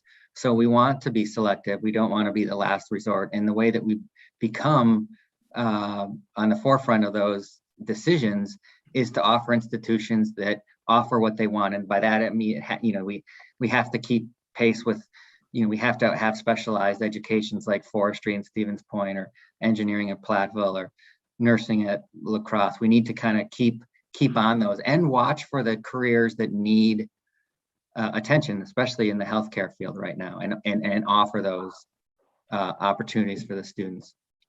Senator, did you have a follow-up? No. Senator Royce, did you have a question? No, thank you. He answered my question in his comments. Thank you. Senator Fine, did you have a question? Yes, thank you, Mr. Chairman. I have two questions, actually. First, we have an impending demographic crisis coming up down the road where there's going to be less kids entering the college. What, with 26 institutions, 13 2 years, 13 4 years, what options would you say are on the table and what options would you say are off the table? And as a person who came from business, you know that when you're manufacturing equipment, at some point, there's different equipment you got to switch over to when there's not a demand for that equipment anymore. So you mentioned stay relevant and advance. How does the UW system do that and which options are on the table and off the table?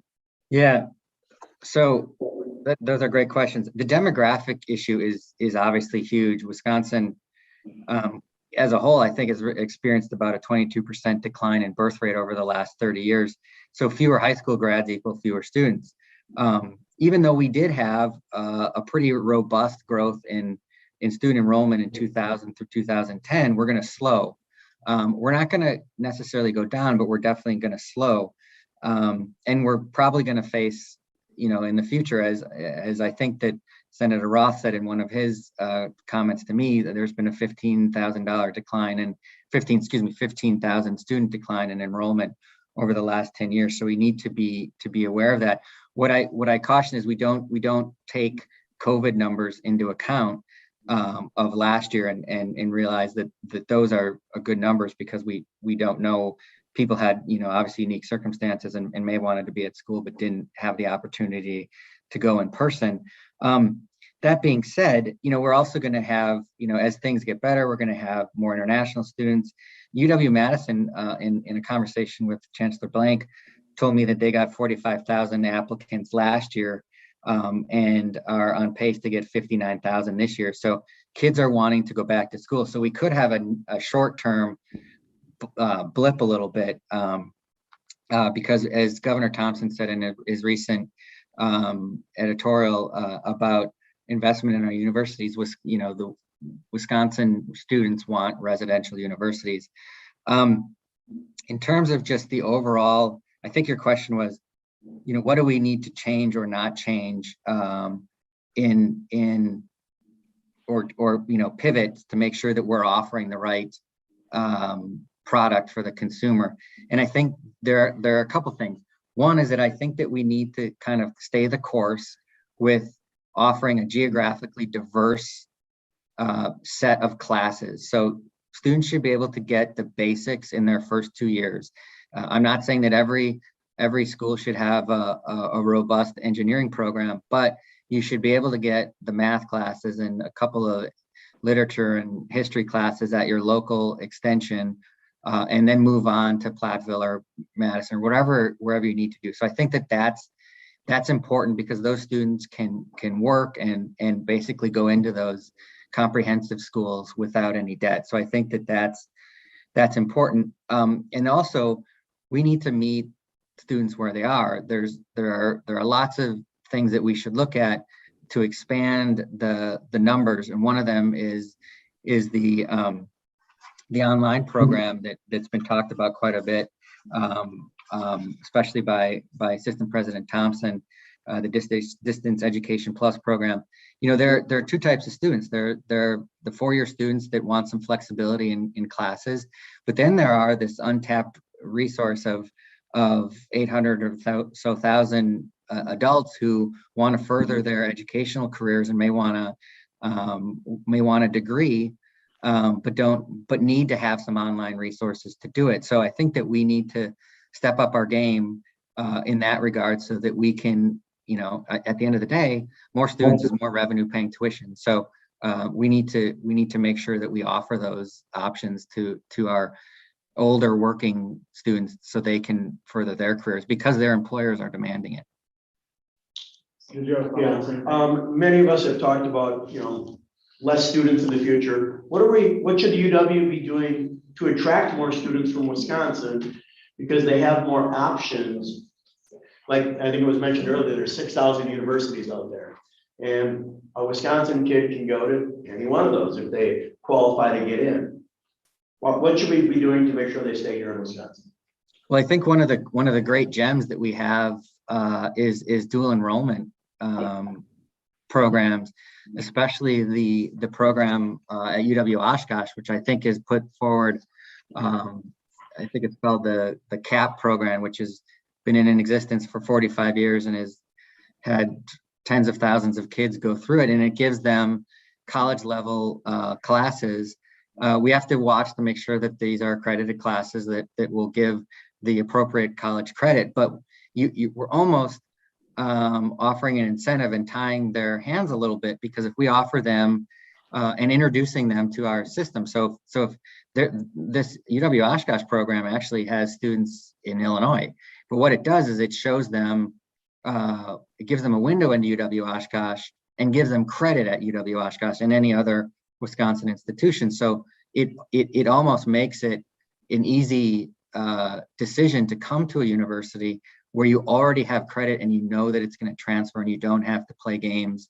For example, when I was an undergrad at Marquette University, I took classes at UW Extension, and eventually they transferred, but it wasn't an easy process. I had to appeal and things. So the more that we can kind of tie kids in to looking at University of Wisconsin system schools at when they're seniors in high school and give them an incentive, frankly, an incentive that saves them money, because they won't, if they get 12, 15 credits under their belt, that saves them a full semester of expense at college.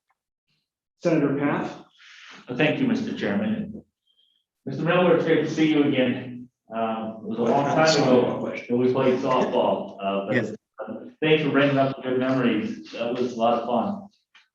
I had a great conversation earlier this week, and I want to thank you for stepping forward and serving on the Board of Regents. It's extremely, extremely important. As we discussed, the UW system, I think, is one of the strongest systems in the nation, but of course, there's always improvements that can be done. As I brought up to Mr. Cologne, I want to continue to make sure that UW-Madison, the flagship university, continues to stay strong. It's a national and international leader. And I want to work with you on that. But I also strongly believe in these four-year regional comprehensive universities, like we have in La Crosse. So again, I'd like to work with you as we go forward together with these four-year regional comprehensive universities, recognizing how important they are to the region, but also to the state. And one of the things that your resume is very strong, and it just jumps out to me, and that is in your current position, you mentor early stage companies with a principal focus on entities located within the Midwest. And I'm very interested in locally, back in Western Wisconsin, trying to work with early stage companies, working with the University of Wisconsin La Crosse, providing, spin-off research opportunities, spin-off opportunities for new job creation. So I hope when you're on the Board of Regents and you continue your work, if you can continue to focus on that effort as well, and what we can do to create new jobs and new innovations and technologies. It may come from UW-Madison, but also from our four-year regional comprehensive, in which we can have more high-quality jobs located all over our state. So with that, I also would like to invite you to come to Western Wisconsin, visit the campus, meet the chancellor and the high-quality faculty and staff, as well as the students and community members. So thank you for your work. Thank you, Senator. And of course, I'd be delighted to come and visit. I've got 5 scheduled, and I'm on my way back to the western part of the state. And just quickly with regard to the startup community, it is an untapped resource when a young entrepreneur begins to look to start a company, especially one, they're not funded well at the beginning, but the one thing they need is sweat equity and smart people to help them grow the business. And if they can do it, there is no reason especially with, maybe there's some broadband issues in the northern part of the state, but there is no reason why massively strong and big companies can't be founded here with the workforce that we have. We're producing great students, and the cost of living generally, we've had some Silicon Valley, in my experience, some companies I work with relocate here because they can get the software engineers and the development that they need here, and they can afford to live. So Silicon Valley is not that, it's got all the fancy schools and everything, but we're doing the same thing here. And if you can get a good programmer at half the cost that can do the same thing from a La Crosse or any other university, that is a great calling card to have companies locate here, because it is a very good place to live, and hopefully they stay long enough to raise a family and send their kids to the university school system. Thank you. John, this is Chairman Roth again. I just wanted to talk with you just really briefly about the structure of the Board of Regents, and not to educate you, I know you're very much aware, but you've been appointed to a 7-year term. In fact, there are 18 regents, 2 of those are ex officio, but 16 appointed by governors to serve those 7-year terms. And I believe that this was done is a means to separate the Board of Regents from, put an insulation, if you will, a barrier between the political process in what they do. Your term expires in May of 2028. It's conceivable that there could be 2 different governors from the one that currently appointed you by that time. And again, just underscoring the fact that we're, we, this committee and the legislature, are trying to get good, qualified, smart people to go up there and give that more long-term perspective for the UW system, again, separate from politics. I think to further that point of continuity, by tradition, as I look back over the last 4 decades, the board, as you know, selects the vice president of the board and the president.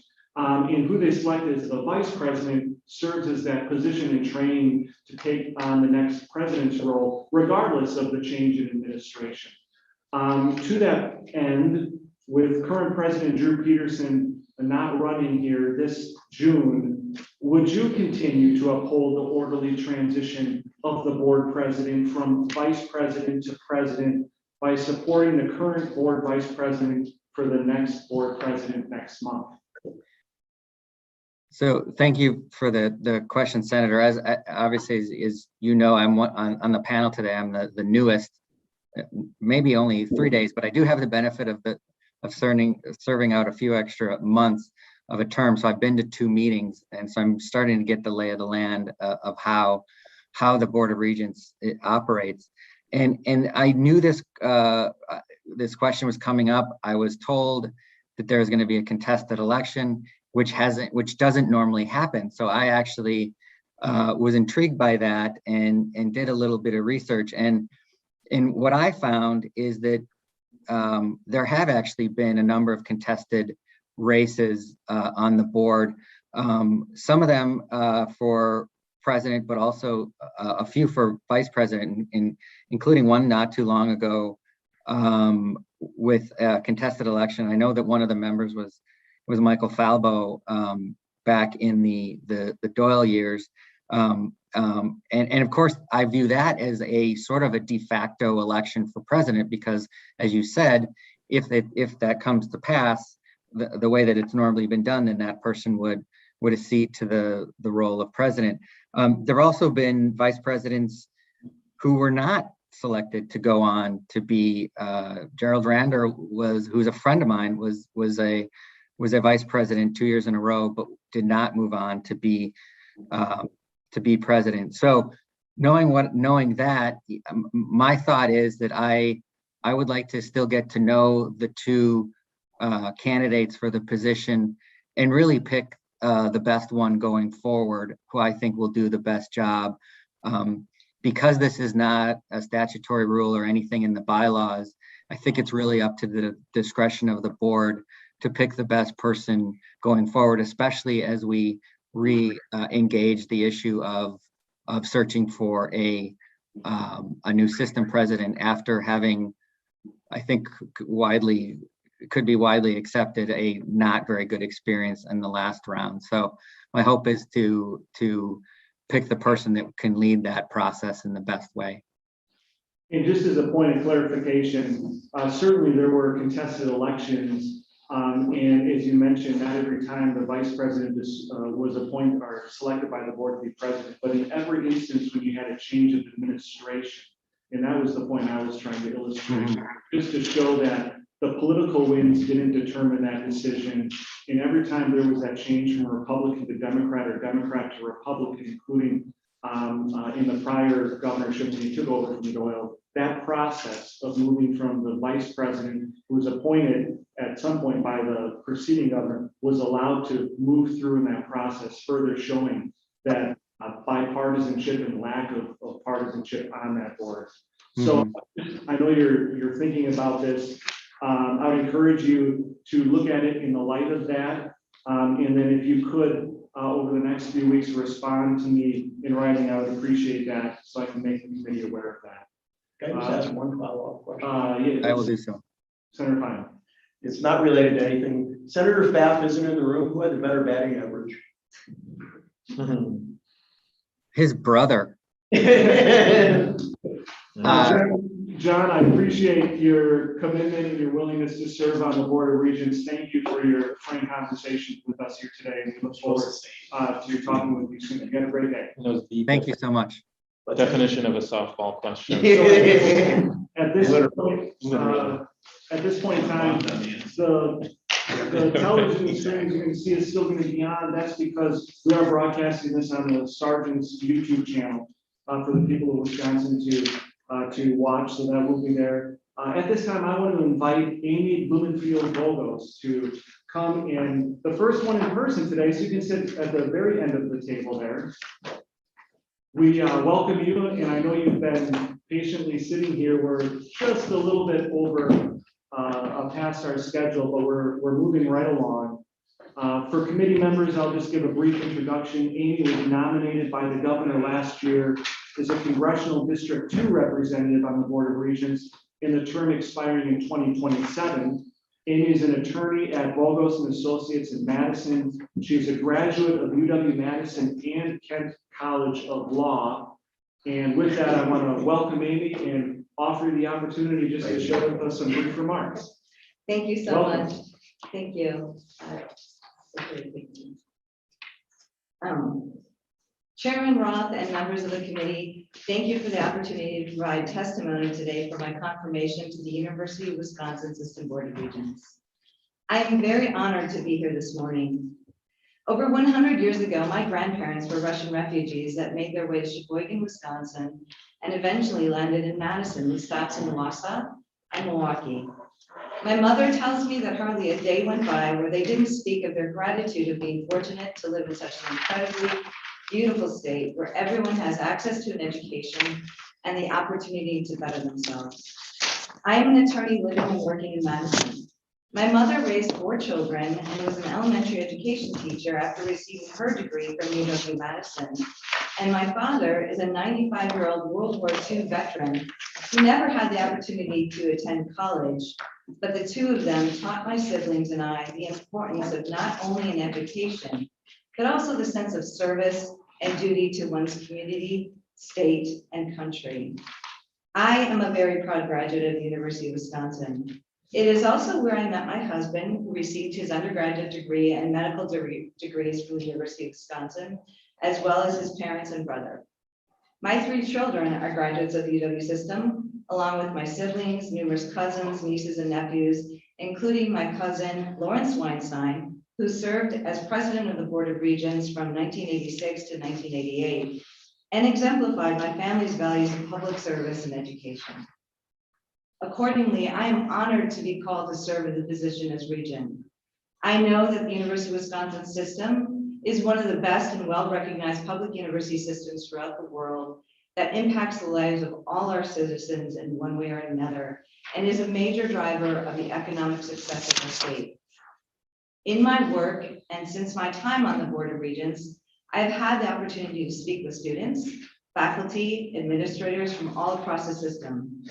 Each interaction affords me an incredible opportunity to listen and learn about the best way to provide support and a better understanding of how I may better dedicate my service to improve the lives of everyone touched by this institution and keep the system on a strong footing for the future. I will do my very best to carry out the mission of the UW system, to be a champion for higher education and an advocate not only for those associated with the system, but for the people of Wisconsin. I look forward to forging new relationships with many of you by working in partnership with the legislature, business, and local leaders. When I told my parents the news of the opportunity to serve on the UW System Board of Regents, my father looked at me and said with great emotion that he knows that I will make him proud. And most importantly, I will work tirelessly to make the state of Wisconsin proud. If confirmed, I hope to live up to that enormous responsibility. Thank you. Well, thank you, and I appreciate you being here. It's good to see you. As we were mentioning before, it's, Zoom has its functionality, and I'm glad that we have it, but it sure is nice to be able to see people in person again. So thank you for making the effort. I'm going to just start with a question. Senator Darling is testifying in the Education Committee, but she wanted me to ask you if you could talk just a little bit of an evaluation of President Thompson in how you feel he's done in his interim role over the last year. And then depending how, we all recognize that in June, this new selection process can go forth to find an ultimate replacement for him, but it is a means to empower him to not be a lame ducker mid next year. Would you support, if he was willing to, would you support his serving out till the June of 2022 in that role? Thank you so much, Senator Roth and Senator Darling. I appreciate the question. So I first got onto the board in the midst of the end of the search. And so when I found out that President Thompson was going to be taking over, I thought, what a great champion for the UW system and his experience, especially in the time of COVID. So it's been so impressive watching him and all his energy and all that he has done and his list of huge ideas, which are just phenomenal. And I was so impressed. I think I mentioned this to you, Senator Roth, when he took us upstairs to show us his war room. He got to work immediately on trying to figure out the best way to hit hard, COVID was hitting hard in the midst of everything, and really get students engaged. And it's been so amazing to watch him. So I am a fan. I think we are very lucky to have him. And as far as going forward, I believe that, the search is going to take a while. I think he's doing a wonderful, fantastic job. And as we go forward, whatever is best for the system, I will be on board with that. So thank you. I will now move through the committee.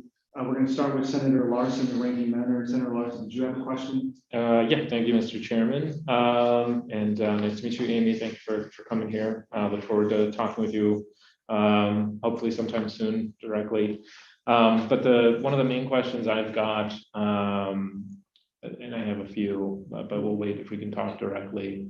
What can the system do in recruiting and retaining students of color? Thank you, Senator Larson. That's a great question. I think that, the system is an important factor in drawing students from all over. And one of the things that I think we can do a lot better there, my sister's a teacher, my mother was a teacher.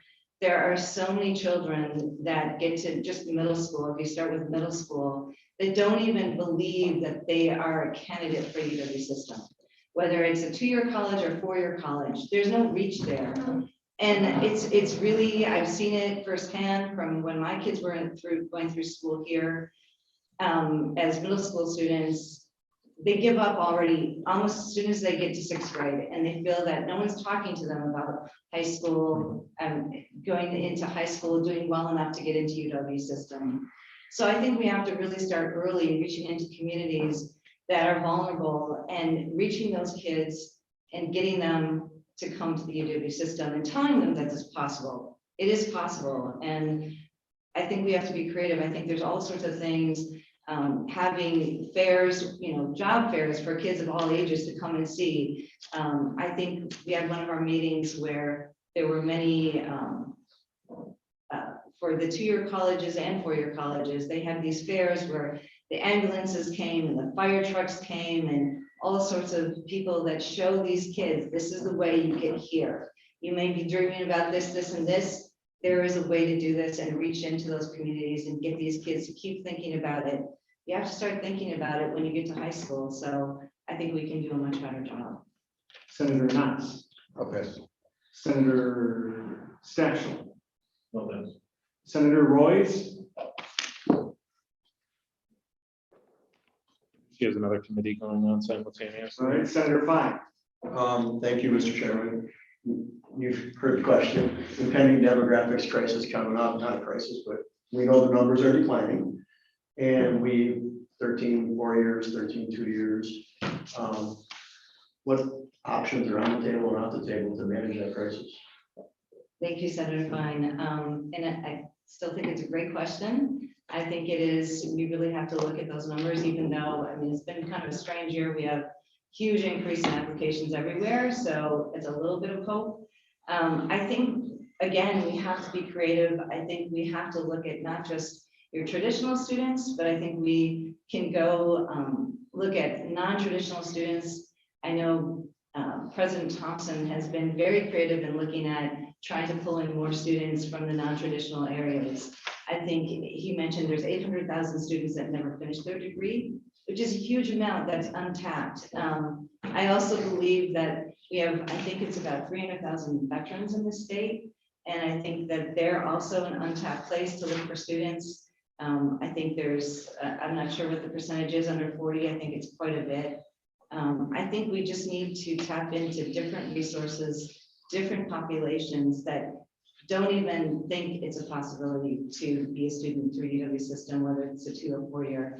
So as far as what is not on the table, I think we need to look at everything and proceed in a very strategic manner by talking to everyone, building partnerships, working with all of you and seeing what's possible, what the possibilities are, and prepare for when that 2026 comes. And if there is a dip, we need to work on it way before that. Thank you. Did you have a follow-up, Senator Fine? No, thank you. So, and Senator Pat is not here at the moment. As I mentioned to you when we were on our call there, these things are, you know, you're breezing right through this, and the other people were in the hot seat for like 45 minutes. So that's just the luck of the draw, I guess. But I just want to finish. I know you've been sitting here, so I don't want to belabor the point. You kind of heard what I had been asking the others, but the whole setup of this board is to separate it, in my belief, from the political process. Your appointment is going until 2027, so very conceivable that there will be a different governor in place than the one who's appointed you. And then part of that is by the custom of during, when, you know, when there's a change in administration, it's always been over the 4 decades that vice president has moved on to the presidency. So I'll ask, just as I did the others, with the current president, Drew Peterson, not running, would you continue to uphold that orderly transition of the board president from vice president to president by supporting the current board vice president for president next month? Thank you, Senator Roth, for the question. And one thing that I've really enjoyed since my short time on the Board of Regents is the very much bipartisan nature of the board. And, you know, when I first came on, everyone said, everyone's so nice. And it is really amazing. And it's been a shame since COVID has happened, we haven't had that many in-person meetings to get to know everyone. And because of that, I really have not talked yet to the people that I believe are interested in it. And there's been a lot of things that have been, this is a very honest answer. Sure. There have been a lot of things that have been kicking around, and I honestly don't even know where it stands today. Okay. But I am hoping that I will be talking to the people that are interested. And I just want to make sure that I have all the information and make sure that I'm well aware of everything that's going on to make sure it's best for the system and proceed in that fashion. So, And I certainly appreciate that and can respect that. And I would just ask if you, as you have those conversations and you come to a point where you're able to make that decision, if you could let me know in writing so I can make the committee aware. Absolutely. With that, I just want to thank you for your commitment, your willingness to serve on the board, for taking the time to come down and be with us here today. It's been a pleasure speaking with you. So Oh, it's my pleasure. Thank you so much. Thank you. Thank you. And now we are ahead of schedule. Wow. That's great, that's great. So we have Kyle Weatherly, who is here with us. Kyle, I'll ask you to come up as well. Kyle was nominated by the governor last year, is a congressional District 4 representative on the Board of Regents. His term as well expires in 2027. Kyle resides in Milwaukee, is the CEO and co-founder of Front Desk Incorporated in Milwaukee. Kyle is a graduate of UW-Madison. Kyle, appreciate you being here, and we'll turn the floor over to you to make some brief comments. Yeah, thank you very much for the time, and thank you for the page, Lola, for the help. I meant to just get a copy for myself, but now you have a copy of everything I'm going to say, including the briefing notes I got from UW Systems. So you really are getting the sausage is made. So as I stumble through this, I beg your pardon. Dear Chair Roth, Vice Chair Nass, and members of the Committee on Universities and Technical Colleges, thank you for the time today and the opportunity to share my background, my passion for the UW system, and a little bit about my first year as a regent. It will be brief to leave as much time as possible for questions. First, my background. I was born in Milwaukee to a decidedly working class neighborhood, to a school teacher father and a stay-at-home mother. By high school, my family had moved to Brookfield, where I graduated from Brookfield Central, after which I graduated from UW-Madison and then spent the next 3 years working for Habitat for Humanity, first in Compton, California, and later in Madison. During my last year at Habitat for Humanity, I began graduate school in public management at the LaFollette School there in Madison. I was fortunate to have all my coursework complete a semester early, and at the same time, my previously stay-at-home mother by now had gone to college, got her degree, and started her own medical device company in our basement, and finally grew it to about 5 employees. Naively, after graduation, she asked me to come run her company and over time buy a majority stake. Over the next 10 years, our company grew 30x in revenue and employee count, and we went from not exporting at all to exporting to more than 50 countries. Finally, in 2014, out of the blue, $3 billion German companies got into a bidding war to buy us. I had never thought of selling my company before, but the proceeds from the sale allowed my parents, who still own a significant minority, to spend the remaining 20, hopefully 30 years of their life doing whatever they like. We sold in November of 2014. After the sale, I stayed on as the US president of Lohmann & Rauscher, the acquiring company, for the next year and a half. My mom and I are extraordinarily proud that today the North American headquarters for Lohmann & Rauscher, a global medical equipment company, is located in Milwaukee's Menominee Valley. After I left Lohmann & Rauscher, I tried retirement for a couple of months. I hated it. So in 2017, Jesse DePinto, my business partner, and I and our wives founded Front Desk, a short-term housing provider, as the senator mentioned. We began with one apartment in Milwaukee, and today we have more than 600 in more than 30 cities with more than 100 coworkers. As you likely guessed, COVID has been very rough on our industry and our business. However, today, as we emerge from COVID, the future has never been brighter for us. Next, and very much relatedly, I want to share with you why I'm so passionate about higher education, public higher education, and the UW system in particular. First, I was a disinterested high school student except for one subject, computer programming. After I had taken all the comp sci classes in my high school, I was given an opportunity to take programming classes at MATC. This instilled me with the confidence that I could succeed in college. And still today, I take classes in welding, CNC programming, etc. at MATC and WCTC.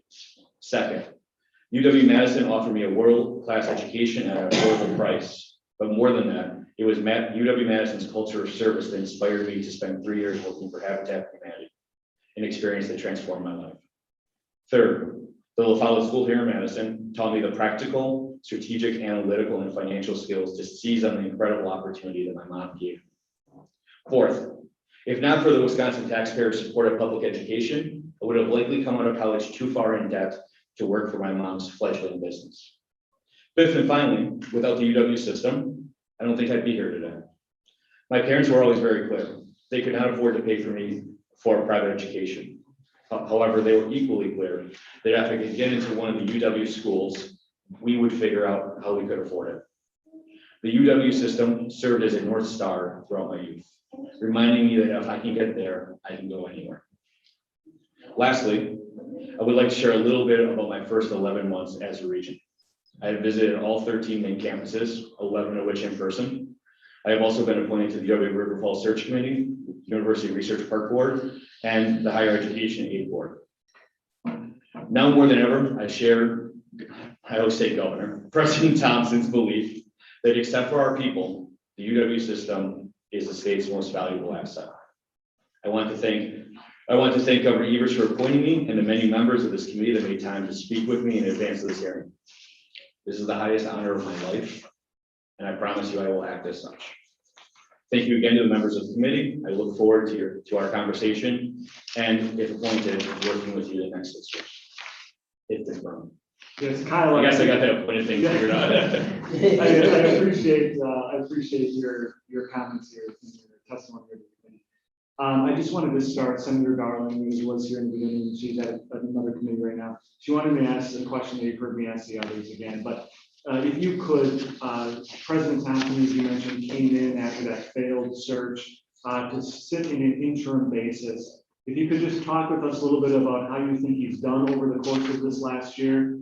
And then second to that, depending if you think it was, he's done a pretty good job or not, I would encourage the board to not rush this selection process to replace him. And I think a good way in doing that would be to commit to having President Thompson, if he was willing, serve until June of 2022 to make sure that the board had a thorough opportunity to vet and build the consensus for that next president, but at the same time to not undercut or make President Thompson a lame duck here, halfway through the rest of that term. So my question for you again, how do you think he's done? And would you be willing to commit, if he was willing to letting him serve until June 2022? Yeah, so I talked to Regent Greavy last week, and I'll just use his words. He said, this might go down as the most successful failed search in the history of the US. And I feel that way. I think he has been extraordinary. He was exactly the person for the job at the time we needed him. And I actually have no problem committing to a late spring timeline. I think that's where we're heading just from a functional standpoint. There's attending caveats with that if there's something extraordinarily barring the truly unforeseen. I would be supportive of that. I appreciate hearing that. I'm sure Senator Darling will too. I'm now going to move through the committee. The ranking member, Senator Larson, did you have a question? Yeah, thank you. I was hoping you'd come to me first. I always do. Thanks, Kyle. Thank you for being here. Thank you for serving on the Board of Regents. I've noticed when we were, from your additional testimony, and then also when we were talking, that you were trying to make your way in visiting all of the campuses. I was curious of where you are at in the progress of that, and then kind of what are you looking for? What do you feel your role as a regent is? What's the main responsibility that you're kind of saddling yourself with if you're able to be confirmed to this role? Yeah, so I visited all the campuses. The only two that have been remote were Madison and La Crosse. La Crosse, when it was scheduled, was in the really dark days of COVID. I intend on taking, even though he's not here, Senator Paff's offer on visiting very soon in person. In UW-Madison, frankly, my priority was the other 12 universities and really understanding that, given that I already have spent a fair amount of time at UW-Madison. I've learned so much. So I'll just share some of the sort of, to me, non-obvious, or the things that they're news to me. Number one, I did not fully realize how important these institutions are to their community. If you go to Stevens Point and you spend a couple days there, you understand how much it is part of the community. That is, in many cases, it's the centering force in a lot of these communities.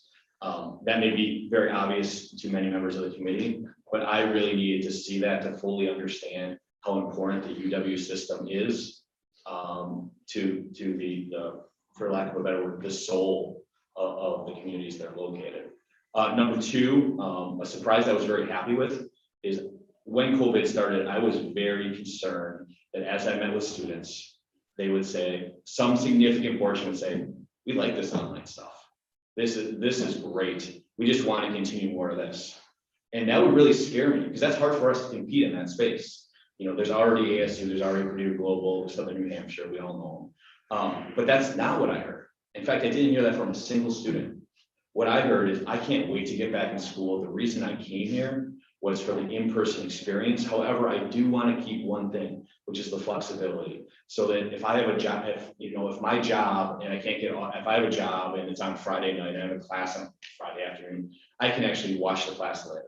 So I think what we need to focus on as regions is responding to student and our customers' requests, which is they really appreciate our current students as they are on-site instruction or in-person instruction, but they want to take the flexibility. And one of the great things we're coming out of this is pre-pandemic, maybe 10% of our faculty were comfortable teaching online. Now it's 90 plus. We have developed a skill set that not only can we better serve our existing students that want more of a traditional, albeit flexible experience, but also, and I imagine I might get other questions about this, we're better able to serve students that aren't necessarily proximate to a campus or have life obligations that are also. Vice Chair Nass. Similarly, what I've mentioned previously, looking forward to the enrollment decline that's coming, duplication at numerous campuses. And it may not be necessarily a consolidate. I get the politics of trying to shut down a campus rate for 2 years. And maybe it'll be streamlining campuses so that they won't be as large as they were. And there may be some consolidation or regionalization of the degrees you can get. And some campuses will be very good at what they do, like Whitewater with computers, and several campuses would be computer science, business, accounting, and so forth. So I guess to that end, attacking that problem that's coming at us, it's a difficult and challenging one, no doubt. So I'm not exactly sure. There are several things I can think of, but well, let me attempt to get in front of it, I guess. Yeah. Get in front of it. So let me try to attempt to answer that 2 ways, and then just turn it back to you if I don't ask it. Yeah. So number one, something we have started, and you're seeing it more and more, like institutions like Stout, Platteville, the idea that we have specialization within our universities so that they have a clear identity, so that if someone wants to be an engineer, here are the schools where we're going to be great at this. I think in the past, and again, I don't know the full history. I mean, I read the book on the UW system, but it doesn't have everything in there. Trying to be average or good across the board at all 13 schools is probably not the right strategy. I think the right strategy is saying, what can our comprehensive schools be great at? And let's really focus on being great at that. You see that in River Falls with A, you see that in Whitewater, which I was there on Friday, and I'm actually going to be a student there starting in the fall, taking a cybersecurity class. You see it in education and in business in Whitewater. And I can tell you that leaks through the Milwaukee business community. When you talk to someone in Milwaukee about where do you hire grads from, there is a strong bias to Whitewater. And a lot of that is because of the success of the grads that have gone to Milwaukee, been incredible, and then they want to hire more of them. So not only does Whitewater say we have a great business program, but it's also what I've observed in the Milwaukee business community. So I think the move towards specialization, looking at program array, I'm very open to that. The other thing, and this may be wishful thinking, at the same time, I think we need to pursue it until we prove that it's false, is during COVID, my company, we lost $2 million in a day. We shrunk in half over the course of a month. It forced us to start thinking about how we do things differently, how we operate more efficiently, how we construct our legal documents with our partners. And it's made us, as we come out of this, much stronger. It's made us much more efficient and a much more streamlined company. When I look at our enrollment challenges, I say, where are the opportunities here? We have the faculty, the facilities to educate more people. How do we reach them? So right now, it's how do we reach out to, Amy mentioned it, and the governor mentions it a lot, the 800,000 students that have some college education.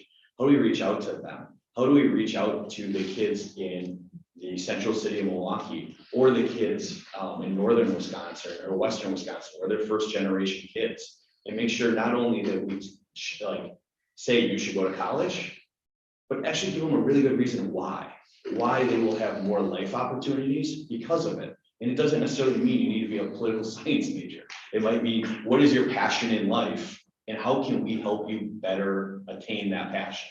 So I view the enrollment drop as potentially, if we do it perfectly, an opportunity for us to actually better serve Wisconsin, because it'll force us to go look for students where we haven't looked for students before. The adult learners, the students from first generation colleges, and students who right now, our programs aren't aligned with their life goals. There's no reason we can't align our programs with more people's life goals. I know, just a comment, a couple people actually, as you mentioned, that are so close to getting their degree, but do they really need it at this stage in life? No. They're doing fine. However, I think, as I hear them talk about not completing their degree, I think advertising piece would be complete the dream. Because that's really, do they need it? No, I really don't. But I think if you said, would you be at peace when you check out of this earth, knowing you got your degree? They go, yeah. So. No, and I agree. And like every graduation I've ever gone to, there's inordinately someone that's in their 60s, 70s, or 80s that they're like, hey, they came back. And it's the most emotional part of the ceremony. It is the part I remember of every ceremony. It's not only good for that individual, it's good for their family, it's good for the community. It warms my heart. Senator Satchel. Just a comment, I'm one of those people. I started off at UW Clare, we took over a business, was running a business, a cell testing manufacturing company. And bought a home, was getting married, transferred to River Falls, and found a business that I was trying to sell in the process, and I was 7 credits short of graduating from River Falls, and I thought I was gonna take a semester off, sell this business, and then I'll finish up. And here we are 25 years later, and it wasn't political science. So I'm one of those people, and it's interesting because I've thought about it, and I'm glad that other people are thinking about it, because a lot of weeks I'm down here, but I'm not down here every week. So when I'm home, I think about River Falls, but then I'm not home every week. So trying to adjust the system to people who are 20 years out and have completely different lives than they did when they're 25 is something to value, I think. Yeah, and you're gonna hear much better testimony from the next person, Corey, because that's been his experience right now as a student at UW Whitewater who lives in Madison, right? Like he's sort of helping us understand that better and showing us the way of how we can serve non-traditional students better and those that aren't necessarily geographically proximate. Senator Royce, did you have a question? She may be in another committee. Senator Fine. Thank you, Mr. Chairman. It's really good to hear you refer to the students as the customers, because that's what they are. They're the customers. At the end of the day, that's who you're serving. And you also mentioned about specializations in, River Falls, agriculture, things like that, Whitewater, business accounting, things like that. I love that aspect of it. What options do you think are on the table, and what options would be off the table moving into 2026, 2027, what the numbers are telling us, we're going to be lower. What do you think's on the table? Everything is on. I mean, just to answer. No, there is no, as far as I'm concerned, there are, no golden calves or whatever the expression is. Thank you. Senator Path, as you see, isn't here. Otherwise, I'm sure you'll be excited to know that you're going to take him up on his offer. You've heard me talk with the other one, so I won't belabor, but the process of the Board of Regents, I believe, was set up in such a way it's insulated from the politics of the day happening in the building. Your term expired 2027, which conceivably could be 2 governors from now, from the one that appointed you. And further illustrating that point, that transition from vice president, president training to the president, when there's been a switch from R to D or D to R, it's always been allowed to fulfill itself out. Again, just showing that the board isn't political. So knowing that there's going to be an election year coming up, would you continue to uphold the orderly transition of the board president from vice president to president by supporting the current board vice president for president next month? As I mentioned earlier, I talked to Michael Greavy last week. He is incredibly impressive. He has been extraordinarily welcoming. to me. I have not talked to presumptively the other candidate. My goal, frankly, is we don't have a contested election. That is actually the best thing that we can do is, I understand your argument that if we have a contested election by tradition and to sort of eschew politics, that it goes to the vice chair, but that's still under the contested election. My hope is that we can work together as regents in the coming weeks to find a solution that all of us can support it going forward, so that we're even, I'd say, a step beyond, further insulating us from other politics. That being said, I still need to talk to the other person that has indicated that he will run. As I think about it, I think John Miller brought up some fair things to consider. I thought what you noted afterwards are also to consider. The one thing I would add is, unfortunately, like Remy only has 1 year left in his term. So I think that also needs to be considered, because we need to think about, we have meaningful challenges. And I think Regent Peterson has benefited by being able to be in that chair for multiple years, because it's very hard to start with 1 year and fully go through your agenda, especially if the next person might be might have differing opinions. So I don't know. I will email you and let you know where this comes down.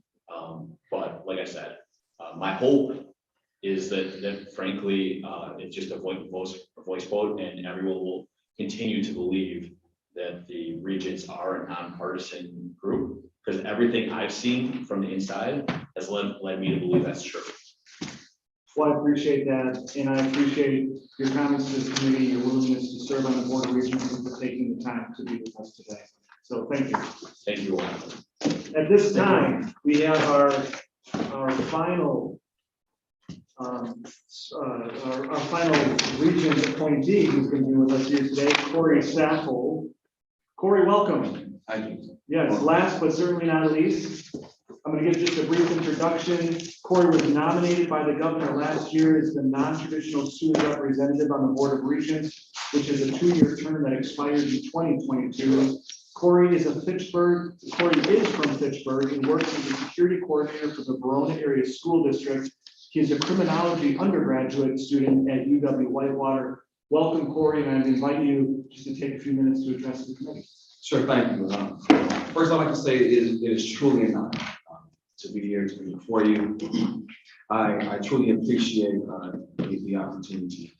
I don't know how much you know about me. If anything, you know that my path is non-traditional. It makes sense. I'm telling you, non-traditional student seat. A very curvy, a very windy path, path with barriers. Some barriers I may have even put there myself. I remember being a single father at the age of 18, already living on my own, already paying my own rent. I remember during that time making decisions that may have put me on the wrong side of the law. And I can remember vividly coming to a place where I began to ask myself the question of what I was going to do with my life. Like, where am I going? What's my purpose? Where am I headed? At that moment, I recall seeing a commercial come across the television for Madison Media Institute. It's a program for musicians who wanted to become recording engineers and music producers. And I thought, I should go to Madison, I should pursue that program, because what else was I doing? And so I made a decision to leave my daughter with my mom, and I moved to Madison. I had about $80 in the car, and I went to Madison and I enrolled in this school to study music engineering. And it was one of the best decisions I could make in my life. Not so much because of the school, but because it put me in Madison. And what happened when I came to Madison is that I found myself in these circle of friends, of these peers who were all in higher education. They were pursuing their bachelors, some were pursuing a Juris Doctorate, and some were pursuing PhDs. And I thought to myself, wow, these people are really ambitious, they're really goal-oriented, and they're really doing something with their life. And for me, it meant one or two things, right? It meant that I was going to be intimidated by that, shy away from it. and be afraid to really pursue what was in me, or I was gonna step up, rise to the challenge and inquire about how that too could be my path, could be my journey. And so I made the decision that, I was gonna return to school. And so I found myself in this position where I'm applying for school. I had no idea what I was doing. I was completely lost, completely frustrated by the process. And I stepped back and like, well, maybe I'll be fine without that. But that's not really what I wanted. What I really wanted was to pursue it, but I just really did not quite know how.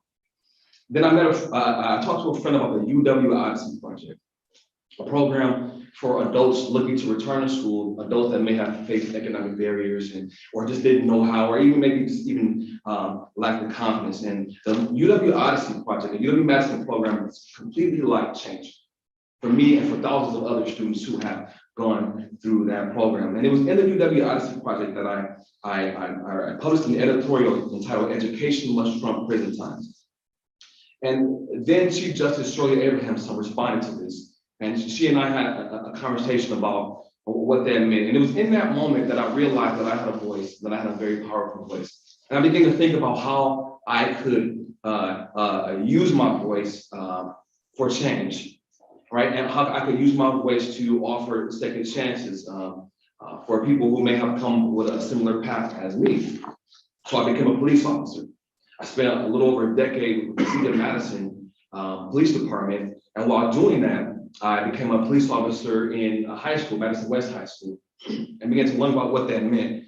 And excuse me, while a police officer, what I really focused on was offering education instead of incarceration, right? Restoration instead of citations. I really dove into this because I understood as that young kid that made mistakes that I could have had, those felonies and those things that could have completely altered my life. And I wanted to make sure that students were aware of this. And so I provided education to this. I did this by starting the Black Student Union.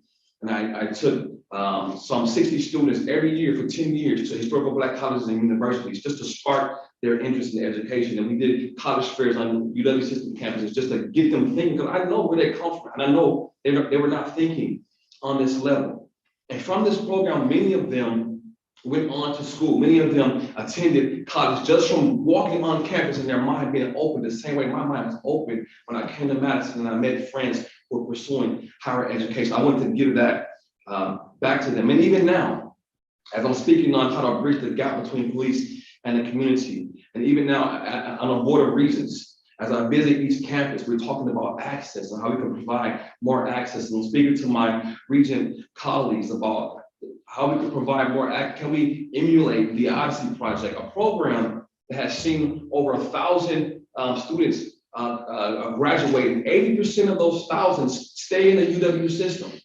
And then we're not just talking about barely making it, we're talking about people who are pursuing their Juris Doctors, who make the dean's list, people who are aldermen, myself on the board of regents that are making a real significant change. If this one program has seen 1,000 students come through, what would it mean to emulate this program across the campus and across the state of Wisconsin, to really open that door? We've heard the numbers, and I'm sure I'll get more into this in the questions, but we have a unique opportunity and great opportunity, and that's what I'm championing about. I'm all about access to education, how we can expand that access to education and then provide those second chances for those people that need those second chances, like I did, that need that opportunity like I did, people that want to pursue their education. These are people that are staying right here in the state, they work in the state, they have families in the state, they don't plan to leave the state, and they need to advance in the state. And investing in them, the same way you invested in me, is invested in our great state. And that's what you would hear me talk about while I'm on the board of regents. I thank you again for this opportunity. I appreciate that. I appreciate that introduction that you gave the committee. I want to start again, Senator Alberta Garland here. She wanted me to ask this question. She's at another committee, but if you could just talk a little bit about your perceptions over the last year with interim President Thompson and what he's done in that capacity on the board, and then recognizing also that, my hope is, and yours too, that this next selection process, that it's not rushed. We want to make sure we get the right candidate, and then making sure that that the interim President Thompson wouldn't be undercut halfway through the school year. Would you be willing to commit, if he was willing, to letting him serve until 2022, so you could have that robust and thoughtful search process, and then at the same time empower him to continue to lead the institution? Sure, thank you, Senator Roth, for the question. I have been thoroughly impressed with President Johnson. Coming into this and watching how he stepped in. He's sort of like, that leader that stepped in and really just kind of got everything together during a time of COVID, when there was so much needed. His ability to tap into his federal connections to get the testing that was needed and now the vaccines that were needed, and then to look at the war room or situation room, whatever you call it, that he had set up, and just the ability to just implement, plan, and think strategically. And I won't go on and on, but I'm very impressed by it. I think it was a good decision to bring him in and have him take the lead. We don't want to repeat the previous process that got us to this point. I mean, I wasn't a part of the board, but I learned about it. And so, to your point, we're going to move very slow. And I think the normal process is going to be slow and thorough enough where it's going to take its natural course anyway. And so I'm perfectly comfortable and fine with President Thompson staying in that role as we take our time and thoroughly find a good candidate. Thank you for that. We are now going to move through the committee. I'm going to start with the ranking member, Senator Larson. Did you have a question? Thank you, Mr. Chairman. Thank you, Corey, for serving. Good to see you again, this time in person. The question I've got, just kind of dovetailing off of what Senator Roth said, curious of what qualities you're going to be looking for in the next president for the system, and then how you're looking to, or if you're looking to engage the staff, faculty, and students in that process. So I'll probably answer the second part of the question. Staff, faculty, and Senate, staff and faculty and students have to be involved in the search process. Shared governance is huge in that process. One of the first things that I noticed when I was appointed to the board is I received several phone calls and several emails about a process that I'm still learning, and I'm like, what's going on? What's all the fuss about? And I have to go back and do some research to figure out what was happening. So I learned right away that we have to include the right people. We have to include shared governance, and that's very valuable. So to pivot to the first part of your question, that's one of the qualities that I'm going to be looking for in a president that understands the importance of shared governance and utilizes that, a president that can make tough decisions and be decisive in his or her decision making, but also have the ability to explain why. Many times it's not the explaining why is just as important as making a decision, and because those who may oppose the decision, many times can accept the decision when it's explained in a way that they might not agree, but it's fair. So those are some of the qualities I'm going to be looking for in the next president. Vice Chair Nass. Okay. Senator Sessions. Just to clarify, you are a security coordinator now. Is that a law enforcement role? No, I am technically the director of safety and security. I was promoted since this was written. I'm the director of safety and security for the Verona Area School District. It works very closely with law enforcement. My specialty and why I was sort of recruited from Verona is the ability to understand police involvement in schools and how that should look. But no, it's not law enforcement. I do maintain my HR 218, which is the federal concealed carry. And I do maintain that, for purposes of my work. But I employ security staff under me. We secure the school, but I work very closely with law enforcement as well as a part of my job. Thank you. Senator Royce, did you have a question? No, thank you. Senator Fine.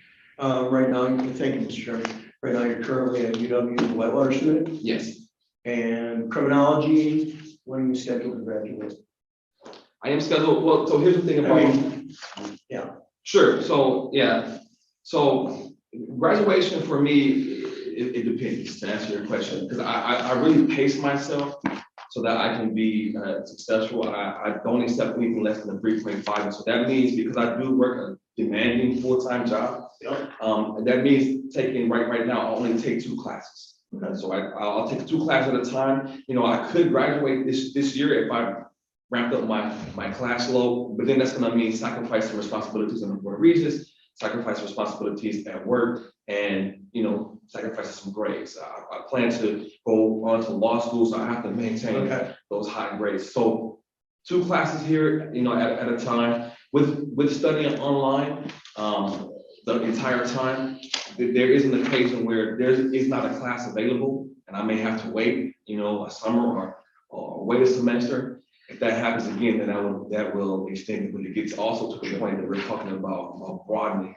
our business education. Very good. The reason I asked the question is because you're a student representative. And I just wanted to see if you're graduating this year, you wouldn't be a student anymore. Oh. Right. No, I'm not graduating. I didn't think so, but thanks for what you do. Thank you, Mr. Chairman. It's great to see you in person. It was a great conversation we had earlier this week. I appreciate it. Thanks for sharing your story. I appreciate hearing that. Non-traditional students. I represent a rural urban area in the state senate, city of La Crosse, some suburbs around La Crosse, and then a lot of rural area in La Crosse County, Monroe, Vernon, Crawford County. An awful lot of constituents have strongly believed in the value of higher education. They've gone to school, but, you know, due to family situation or the economy, a variety of different matters, they haven't been able to complete their degree. You shared with me when we talked earlier your ideas as far as working with the non-traditional students to help them complete their degree. Can you share with my fellow Senate colleagues your thoughts on that? Sure. So when I think about, you know, students like myself who want to complete their degree, and you do have some that just want to complete it to check it off their box and as an accomplishment. You have others that need their degree. In the field that I work in, I need my degree. I have others that work under me that are pursuing higher education in the K-12 sector. They need their degree.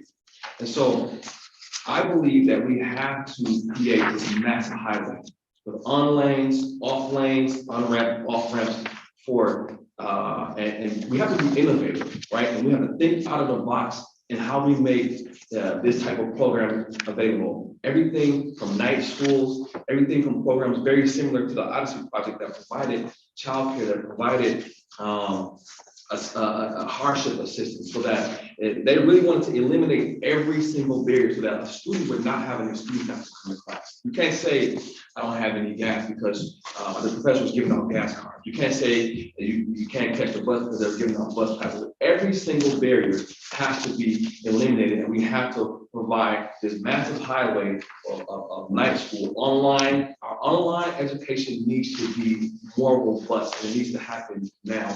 In my opinion, and it has to happen in a way where if I can't take a class at UW Whitewater, but a class is being offered at Platteville, I need to be able to enroll in that class at Platteville, and the system needs to work together to make sure that happens, so that I don't have to wait a semester to then finish these courses. And so we have to think, when I often talk or think about this is not rocket science. This is not so complex that we can't figure it out. It's just one of those situations that we have to get buy-in from our faculty and from our staff. And there may be some trust issues there, but we have to get buy-in from them to make sure that they understand that what we're proposing here is not going to take away jobs. If anything, it's going to create more of a demand and more of a need. What we're proposing here is going to really stretch everybody, but it's going to benefit the entire state. Because I said earlier in my testimony, these are people that are not leaving our state. These are, like myself, the single dads and the single moms who have families, they have ties, they're not leaving. So if we invest in them,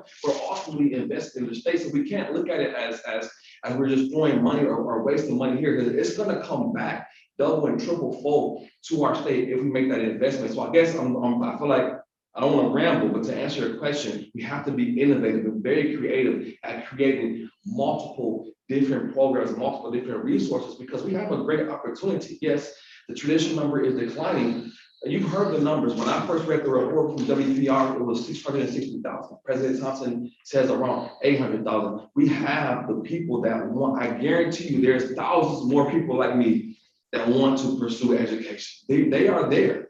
How will we tap into them? Will we continue to be behind the ball with our online program, or will we get ahead of it? We don't want to be like Skype. We have this great visual video online, and then COVID happened and everybody passed on Zoom, WebEx. How did that happen? Right? They were asleep. We don't want to stay asleep. We need to get ahead of the ball in this online program and get ahead of the ball in innovation in night schools, get ahead of the ball in emulating the UW Odyssey project, a program that has the numbers, the facts, the stats are there. We need the math, and I'm working on that. I'm doing that right now. We have meetings set up to talk about how that looks. Thank you, Mr. Chairman. Thank you, sir. And I, yeah, appreciate those comments. I think building a robust online presence is something this committee might look at here a little bit later on. So I appreciate your comments on that. I just want to finish kind of, as you heard me finish with the other folks, you know, on the basic structure, you're a little bit different because you're that non-traditional student rep. So your term isn't as long as the 7-year term for the other individuals, but even so, the whole point to the current construct of the board in the way we traditionally pass the leadership role on from vice president to president has been to remove it from the political nature and the political involvement from right here in the Capitol. So my question for you is I had to the others, with the current president Drew Peterson deciding not to run, would you continue to uphold the orderly transition of that board from vice president to president by supporting the current board vice president for president next month?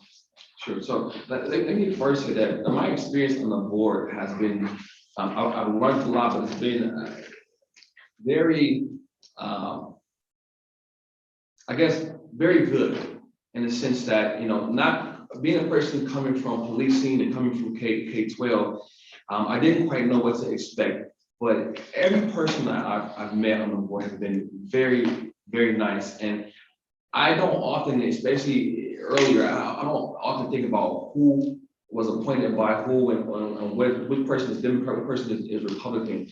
Like, I get the general sense that everybody genuinely cares about doing what is absolutely best for the board. And so I appreciate that. To answer your question, I haven't spoken with any of the candidates yet, and I just prefer, at least for me, to really stay in that lane of not thinking about politics or anything, but stay in the lane of doing what is absolutely best for the board. I would rather talk to both of the candidates, really do my research, understand their perspective, and make a decision from there. And I can certainly respect that. I just, when you look at how you know, the structure of it and everything I mentioned, I think it would be a significant demonstration by the board to show that regardless of the change in power, that they're going to continue to act in that independent ways they had in the past. I would just ask, as you talk to the individuals and you sort of think about it a little more, if you'd be willing to just respond to me in writing here so I can make your decisions known to the committee. I would appreciate that. Absolutely.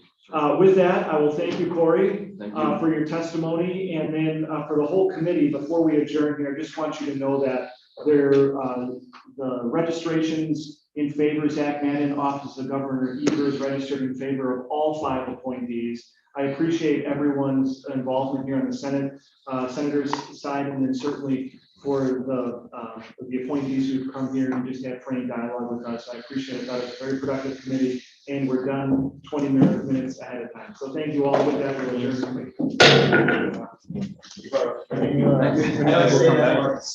I don't have any. Thank